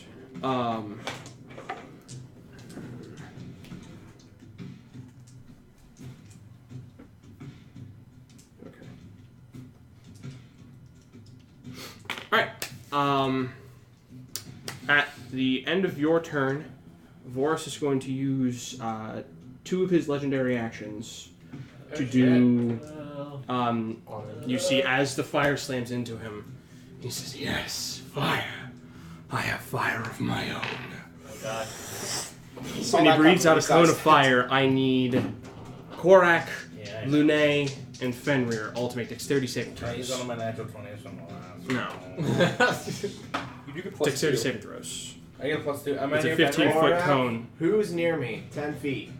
Oh, so he Plus gains 3. Yeah, you gain a +3. I get +3? Yes. Fuck yeah, I man. love that you're a paladin. Just because of all the running things with Fenrir being a god, and it's a paladin, so you actually have an aura. Well, it's also funny that, like, we talk about him being inspired by a god, that's really... He's just his own god. God, the god's inspired by him. That's for damn sure. Alright. And we don't even know who that god is. Succeed. Yeah! You take Saving throw. 16 points. Well, no, 16, then half again. Jesus, though. 8 points? My saving throw is 25. You succeed. And So you Linnea take 6. No. Yeah. Hold on. Wait, Jesus, I got this. I live my life a quarter mile at a time. A quarter mile. I think You just add her thing plus it your. would be Stop. 16. Is that how you pronounce She it? succeeds as well. You both take Yeah. 14 points of fire Okay. damage. With Actually, with the next the tattoo he's gonna mounted combatant, she would take no damage. Okay, and she takes no damage. But you still take 14 I'll points take of fire 14. damage. Yeah. And then that's the end of that. Sindulges to his turn. However, up next are the enemies. Lily, Hide. you're last. I'm just gonna throw this here. I know what it is. I'm so happy that This one two is of going my to great companions turn stay against behind Korak. me. You know our strategy. It's a solid strat. It's gonna make the one that's up against you. Korak is gonna make an attack against you. That's a 21 versus armor class. Yep. You take 5 points of piercing damage. Have? That's after the half. After the half, okay. The one against you, Fenrir, is going to make an attack against Lune. So Wait, say this again. the one that's up against you is making an attack against the big wolf. Make it attack me. Okay. That's only like an 11 versus armor class. These other two are going to 1, 2, 3 Oh no. come charging towards Sindal. Who's the last one gonna go for? That's Oh, Barry, you need only to, a 9. You need to swing down and pick me up. And then- carry me. I can't. The other I have one- 0 strength modifier. The other one runs up and attacks Lily. Like they're packing on the pounds. Lily, that's a 16 versus armor class. Miss. I have 18 armor class. So as it comes running up towards you, biting, you manage to kind of put your little shield out in front of it, and it's biting, trying to grab through it. I have an equal amount of hit points. Lily, you're up. Equal amount. On Vorus, 5th level blight. Okay. Constitution saving throw. Actually, is it? I don't know. It's been so long. Is it V-O-R-A-C-E? Boris. Vorrus. Well, I misspelled it. It's over 20 for the saving throw. Damn it. So it'll all be halved. Better than the rest of us. Yes. Zarn, you're next. Oh, I got What'd you get? four. I saw an 8. 15 on the first two. I'm sorry, we all can't just. Oh, there's another 8! Somebody help me add 27? these up. Wait, what's the... I thought you were So gonna. No, 11, 26. so You're up after. yeah, 26. Sorry. It's just what they know what you're gonna do. I decided to do it. Okay, And is then, that 34. one that's 34. up on me still And on? then 3 more total. Fuck. 37. Last one. Damn it. 38. 38 half. 38 halved, so that's Well, no, it's still a chunk. That's a nice. True. I don't think I can really do anything bonus wise. So I'm just gonna get ready for whenever I get How my many face bit drinks off. are there? I'm gonna run down towards this corner till like the one space before the corner. As I'm running, the Drake that's on Lily, I'm gonna fire 2 arrows at. Yeah, go make your attacks. That's gonna be like a 27 against AC. Okay. He Did anyone get takes. by the Where did my fucking other D8 go? There you go. I don't think so. It's Not yet. 9. Okay, I'm not worried about you. You can handle yourself. 17. What? 21 points of damage. From the first shot? Yes, from the first shot. Okay. Wow. Second shot. I have 2 plus 2d8 Yeah. remains. Fine. Yeah. And the other one is a 12 I versus am AC. feeling the full radiance. Should I say that again? Second attack's 12 versus AC. 12 that misses. Alright. Hanging Um, out there. And then You're just gonna. Next turn, just double dash. bonus like a action. wee. I cast. My guys. Or I'm gonna inspire Korak and just say, I like I'm that. glad you're part of Nocturnum now, Korak. And I hardly hear you, but I take it and I go Super Saiyan even further. So you've, This is what it means to go beyond. you have I just watched that. you have a recently. D10 inspiration, or not D10. And I can use that on damage because you're college of something. Call it Damage, attacks. You can add to your armor class. Fender, you're up. You can do whatever you want with it. I can use it on Attack. Oh, fuck Somebody yeah. voices let's do over it. on everything that they say. And then they just whisper. Pretty much anything Fender. you can roll for on your Guys, comment. shush. What are you Okay. I am. Can Lune go first? Yeah. Yeah. Okay. I'll have Lune attack. Not low. doing? Yeah, go make your attack. That is 21. That's a hit. You're still batting, right? Yes. So you still get advantage. No, No, that's that's that's just my Lune's attack. attack. Oh, sorry. This is Lune's I thought you said no.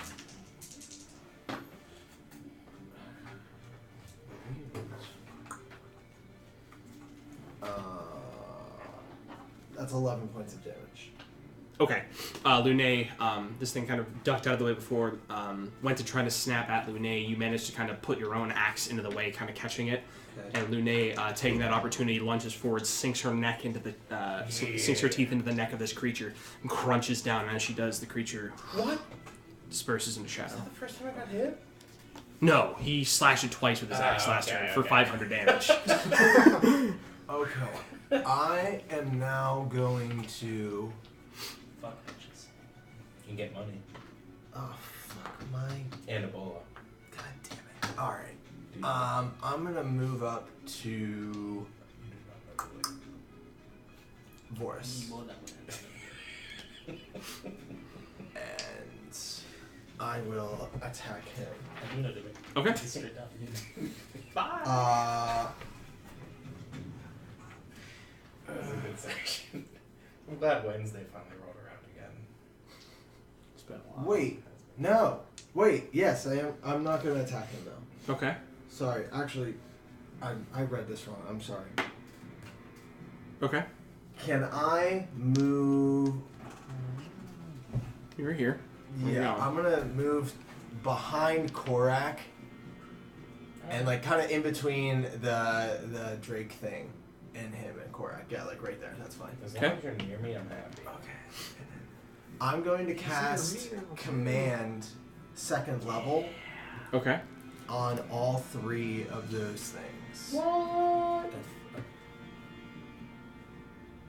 Is this They real just life? have to be within 30 feet. So, of You each can cast on a multiple? You can only at casting at second level you can only affect 2 creatures. at this Okay. point. Oh, okay. That's still badass. Fuck. Alright, who is up on... Have you guys got the other ones, or can I do a level 3? You can do 3rd level, yeah. Yeah, I'll do a 3rd level then, and just get all 3 of them. All 3 of these drakes. Yes. Okay. And I will cast Command and say... Betray. 'Cause that's what I have to say, just one word, It's right? one word, yeah. And they all have to make wisdom saving throws. Yes. It's cocked. What's your saving throw? Because Is it mine? yeah, it's against your saving throw. Mine's 15. So I rolled 2 17s and a natural 20. Jesus fucking Christ. So, Wow, that was a waste of a 3rd level spell. It was a good effort. That was some it was wise a fucking badass choice. effort. If that would have worked, I would have been sick as fuck. Okay, Now they're ash. fuck me, eh? Don't you know? Alright. As a still a bonus action? correct. I'm no, I'm not gonna do that. Okay. I will cast Troy. This seems like a stupid. Fender, what are you supposed to be using? What ability are you supposed to be using? Die is damage. Fuck me, there's so many options now. You told us to remind you I of know, one in Please particular. remind me. Oath of Vengeance. Yes. I will. No, Divine Smite. I don't have an attack right now. That'd be so, Are you using your Oath of Vengeance on this guy? It's a bonus And action. you roll all dice. It is? Yes. Like the You use your you channel mean divinity. my channel divinity? Yes. Okay. Yeah, then I'll do that, and I'll do a vow of enmity against Boris. Okay, cool. Korak, you're up. Classic Korak. I'm going full swing at this. Oh, full tilt, brother. Fuck. No. What else do you have? Alright, 2 attacks. No. 2-handed attacks on this motherfucker. I wanted to do Wait, are we waiting? abjure enemy. So you want to try to do Abjure Enemy? Yeah. All right, hold on. Sorry. Is that gonna stop me from attacking? No, but it might impact how your attacks work against him. Okay. I can read it for you. I got it right here. Sure. I Okay. didn't As an know action, choose one creature you can see within 60 feet. it's an action to do that one. Oh, it is? Yeah. Okay. Well, then, in that case, I'll just bonus action cast Hunter's Mark on him. Okay. Sorry. It's okay. Korak, now you can go ahead and make your attacks. Remember, you are frightened of him. No, I'm not. I'm immune to frighten. Oh, that's right. You were immune to frightened. So. That's What does your channel Fenrir's here. Because I have my own personal pocket Fenrir. Try to make your attacks. 23. Hits. Come on! Feel my pain. I want to crit so bad. You can only crit. It's gonna hit either. Wisdom check. This is gonna Just hit, roll the dice. It's gonna hit either way. Ah! 28. 28, that's a hit. Damn it. Okay, Go ahead and so roll the damage. I need to roll damage. 1d10. They will eventually, though. They're gonna start to fear. Is a 0 a 10 or a 0? A 0 is a 10. You can't roll a 0, it's a 10. Awesome. Okay, so 10 plus 2 plus 4 plus 3. That is 19. Okay. You're in a lot of trouble. I don't know where that You're went. an aggressive roller. It's because of the Literally slam. right here. Oh, thank you. I'll bear, you're up next. That's a 9. So 9 plus 2 plus 4 plus 3? It's 18. Okay. That's supposed to be. Quick math. Well, Right. math is hard.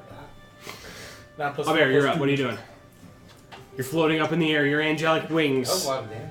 That was a lot of damage, Yeah, yeah. do As something. the smoke I kind of will recoils from it, you fly slash your higher. sword at twice. Oh wait, fuck this battlefield. I can't believe that command. Fly back Now up the my elevator full- shaft. Crazy. It's a fucking dumb one. A Samaric ancestry blood running through my veins now. Now, I bring in my Radiance of the Dawn. Constitution saving throws, right? Constitution saving throw, Okay, DC first. 17. For that Drake, fails. That Drake definitely fails. That was a natural one. The third Drake succeeds, and Boris rolls a natural 20. Ridiculous. Can you stop? Yeah, seriously. Listen, you guys have wiped the floor with, like, every encounter I've ever thrown against you. Fuck off. I almost died last time we had an encounter. Yeah, but that Bahir was a bitch, so. Yeah, we ended up crushing him. 3, 9. Why you were unconscious? Radiant. Plus 10. Good thing 19. Zarn's not. Plus another away. 10 radiant damage because I'm transformed. So 29 radiant damage. Oh yeah. To see what I should To use everything that holds hostile ill will towards me caught in the blast. Wow. 3, 4. Does that affect friendlies? If you hold ill will towards me, You're gonna roll all How these much with ill me. I will? fucking love you. are you hostile enough to attack? Do you feel it? I'm not. I wouldn't Because attack you. you might, I would not attack you. Yeah. you can't. Okay. hold- Yeah. So you see Azabert, his wings glowing out, the hammer glowing, this bright flash of radiant light. You see as Vorus barely winces his eyes, still taking half damage from it. Never gets tired of seeing Damage him enough for him to scriptedly quit. Bring So then the rest hard of stuff. However, these two drakes are. Did I do that right? Korak, did the one next to you taken any damage yet? I don't think so, unless Fenrir attacked it. Yeah, he's done it. I didn't attack the Drake next to me. I only attacked. No, Lune was attacking it because Lune couldn't. No, Lune killed the other one. Sindal, did the one next to you take damage? Unless from Radiant Dawn. That one took damage from Milk's Meteors. Milf's media. That's right. Okay, so yeah, these two are. I was very confused. I was like, where the fuck did the damage go? Oh yeah, the exploding. The exploding Um, damage, yeah. Your the two drakes that were over here dissipate into shadow, leaving only this one in Vorus. And I'll drop down 10 feet. That's a bold strategy. Are you sure? See what pays off. Made him get that stand out. Word, Cotton. That's my favorite. It's his best. Dude, he's so perfect Fuck. as Admiral too. What's his name? Pepper Brooks. So yeah, I think Is that's that it? right. Pepper Brooks. I might be wrong. I think that's but I don't right. think you are, so I don't think I am. Practice makes You perfect. should drop down 10 feet. Yes. Okay. He wants to. Was there supposed Is to be a anyone battle looking camera that was on this? particularly Yes, there was. damaged? God damn it. Hey, is anybody hurt? Does anyone in particular need? I mean, I've taken a lot of damage, but I have a lot. Oh, of someone health. bumped Hey man, Fucking you want camera. to give me Shut some? up, fat I ass. don't need it, but I've taken almost 40 damage, yeah, he needs it. I can throw some. But- I can throw some healing. on but I you. don't need healing. I would rather you use it your turn. Albert, what are you for other doing? things Than healing me. Does anybody else need healed? Alright, I'll hold off. Okay. Name Vorus. my turn. Wait, hold on. Sorry. The die's been cast. I didn't know you meant you weren't going to do anything else. I mean, all I had open was another. He just wiped out the whole battlefield. So All I could do is a bonus action. Are all the Drakes dead? There's only one Spell left. slot? Wow, I by send all. No, that was my channel divinity, so I can use another spell if I wanted. Yeah, it'll be alright. He will. Well, yeah, if the spell like Oh, bear, the radiance of the dome. Healing It attacked You see, suddenly at that moment, shield of faith. I sacrifice souls. I sacrifice the ounce of delusion to Korak, summon. engaged with this with Vorus. Suddenly, I get those from my light domain. Fenrir Yes. and Lune as well, getting ready to go engage with Vorus. As you go to charge towards him, can't see anything. The rest of you see this cloud of darkness Fucking Houdini. appear around him. Oh shit. Ah, that okay. a Orb of spell darkness. he's casting. That's it. Mm-hmm. I'm gonna attempt to counterspell it. Yeah, yeah. I believe darkness is only a second level spell, so that would automatically succeed. Oh, So you wait, see as the blade begins to glow, him muttering under his word, muttering under his breath. You see as this darkness begins to expand. You take a moment. I just say tee. Tee. Really? What? Yeah, no, I say tee and click my fingers. And you see him breathe. You see him snarl at you as you see more smoke begin to billow out around his mouth. Here, I actually have this. He will at that point These are my cantrips. I got those sidestep on Sindal. top. These I get from my light domain, so I never have to I will. prepare these. I always have these. These two I have because of my magic necklace. These ones in the middle are the ones I have to prepare. Uh, 15. I'm going to cast. Oh wait, that's a bonus action to do that. My favorite. I'm trying to think how this will work. Stupid dog. Bark, bark, bark. Bark, bark. There'd be gnawing on fucking what's his name's neck. I'm going to actually. You know what? I'm just gonna step away from it. Towards. Just go walk away. Be the bigger man. Okay. Gets an attack of opportunity. Wait. Never mind. How close are you to me? That's 19 or so. That is. I need you to make a strength saving throw. Yeah, How no. close are you to me? I don't think close enough. Wait, how No. close am I? Is he within 30 feet of me? 20. I'd say probably not, based off of the radius and with you being up in the air. Let's draw this triangle. No. But no way. Okay. So as you go to move away, it Draw that triangle. lashes out, grabs onto your leg, and yanks you back, knocking you prone next to him. Ooh, rude. Actually, it's not that bad of a calculation. They're just like Monet.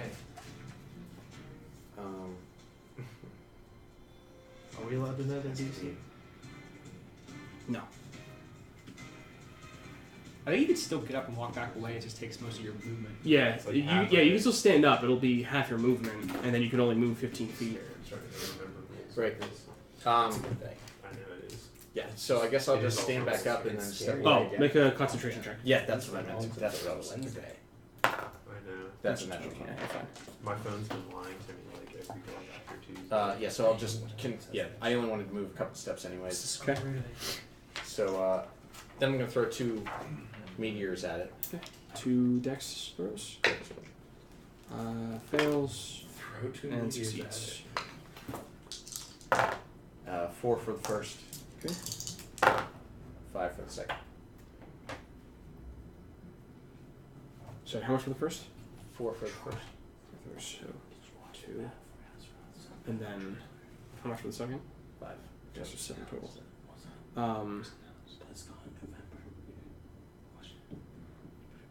Okay. Next up. Well, that was my that's bonus your- action. Oh, there's your bonus action. Okay.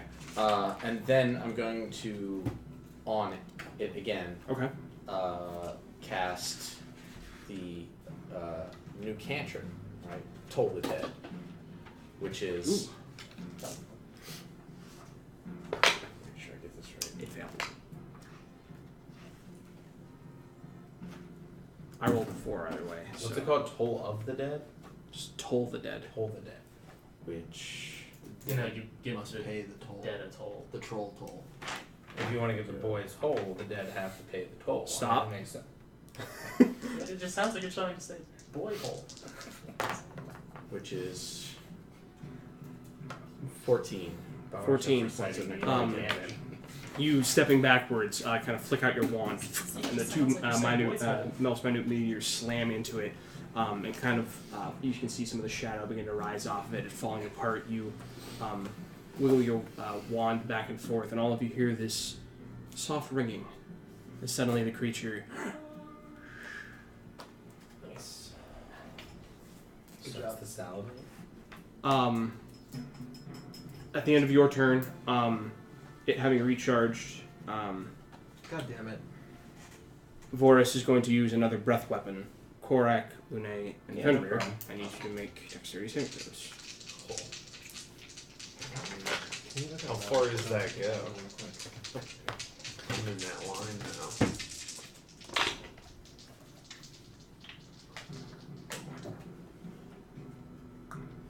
Am I close enough to Fenrir? Yes. Plus 3? Yep. Okay, same thing as last time. That's not good advantage. Just Okay. Dex for both of us, yeah? Correct. What's your total? 19? You take 15 points of damage. That is 16 for me. Cody, is that halved? No, so you would only take Seven. 7. This level's been ass 16, you said? 16 succeeds, so you take 15 points. And that is 19. Lune takes 0 from your mounted combatant. Man. God, you guys are strong. Enemies are dead. Lily, you're up. So I took 15. Blight again. No way. You go with her! 4th level. It rolled a 7. Or he rolled a 7. He's going to use a legendary resistance to automatically succeed. Ugh, bastard. So that's 5. Not too bad start. 19. This is where numbers start to get a little bit harder. So 20. No, 30. Shit, no. 34. And then 40. Yeah, 40. So half to 20. You have more damage than the 4th level than the 5th level. I know, by 1 point. I had really shitty rolls. Sorry. Okay. Alright, I'm going to keep shooting. So both attacks hit him. Those are both going to be misses probably. They're both under 20, so. Yeah, the two of them bounce off the shield. Do you need healing for it? I mean, I could use some, but I don't need it. 2nd level healing word I'll send at you. No, this is 69 health, man. That's true. I am at 69 He was at 69 health. You were. You're next. It's too late now. So you gain, you get He genuinely wouldn't have healed him. 8 HP back. 8? Yeah. I wouldn't have healed. Oh, I needed to take. 77, man. Oh yeah, you need to make your concentration check. If only I would be 69. What is that? Constitution. 67, that's like just spoon it. If I would have killed the last guy with 69 hit points, I think we would have won the campaign. I think that's how it works. 13. That's enough. It's in the book. Yeah, you maintain it. That's Anything else, sir? We actually become Korak. part of the Or not Temple Korak. of Justice. Fenrir. Um, I'm gonna go out on a limb and assume you're gonna move up to him. yeah. Is there only one dog left? There's no dogs left. They're all dead. Okay. I'll have Renee attack it. Okay. 18. 18. She goes to snap in it. Hits against the plate armor. It's not enough to hit. Plate armor. Is it magical? He also has a shield. Oh. That was the flavor. Okay. Shit.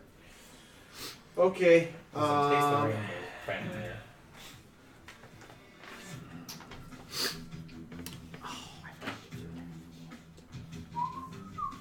It's been too long since I made this enemy. I forgot some of his abilities. Oh god. We'll see what happens. I mean, I will. Good time. If you don't die. It's true. He might.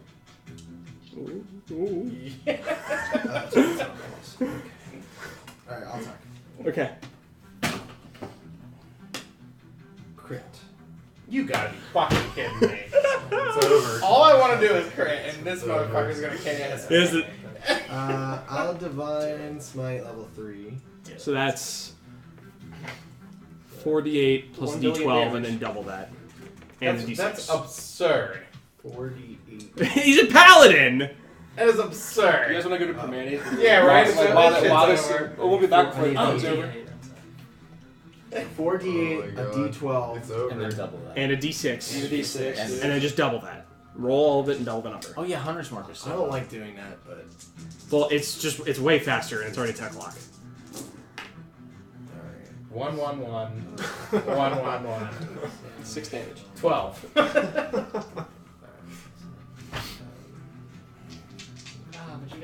But you got one with that. No, That's reroll. 50 That's also points so of much damage. damage. 50 Oh, wait, plus 50 plus. your modifier stuff.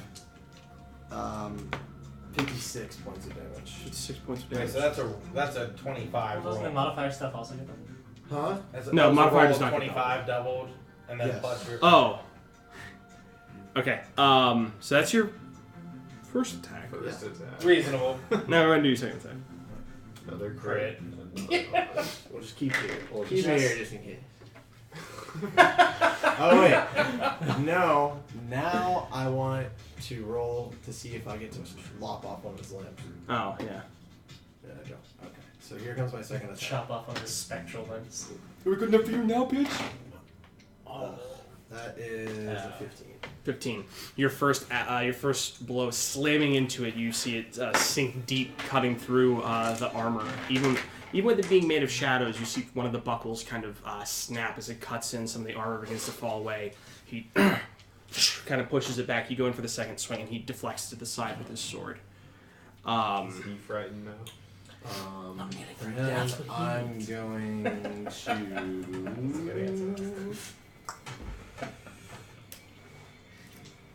I'm gonna do nothing. A little Aragorn? Is that a little Strider? It's a Strider.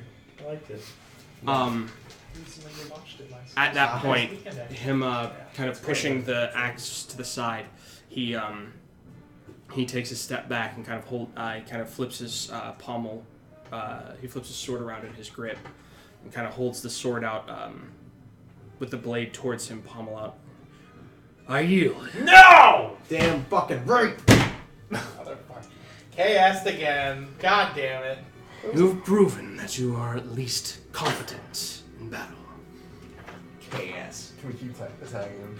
And as he goes to sheath the blade.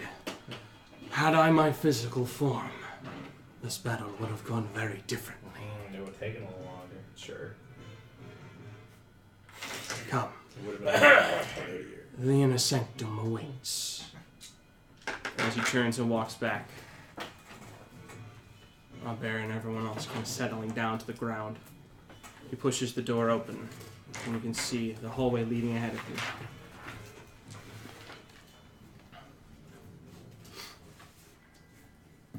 You step into the chamber, and an immediate scent of fresh earth and leaves fills your nostrils. A soft, glowing light radiates throughout this chamber, the seeming source being a tall tree. Tall tree? The gold and red colored leaves sway as if caught in a light breeze, reflecting light off the shining gold bark that covers the tree like scales. Sitting beneath the tree, you see Junla, looking towards a strange, bluish snake-like creature. It sits coiled in front of her, no longer than 15 feet in length. Its blue-colored scales are complemented only by a pair of bright, orange-feathered wings, with several feathers extending from the tip of its tail. It sits pensively and watches Junla. And you hear her uttering out a stream of questions. And the creature, taking it all in, looks up to all of you. Welcome, Nocturnum. You must forgive the transgressions of Vorus. He treated you as such at my behest. I needed to know if my speculations about you were true. And it appears they are. I see in each of you shades of greater things. And that's where we're going to go ahead and end tonight's session. Except for that. What does she look like?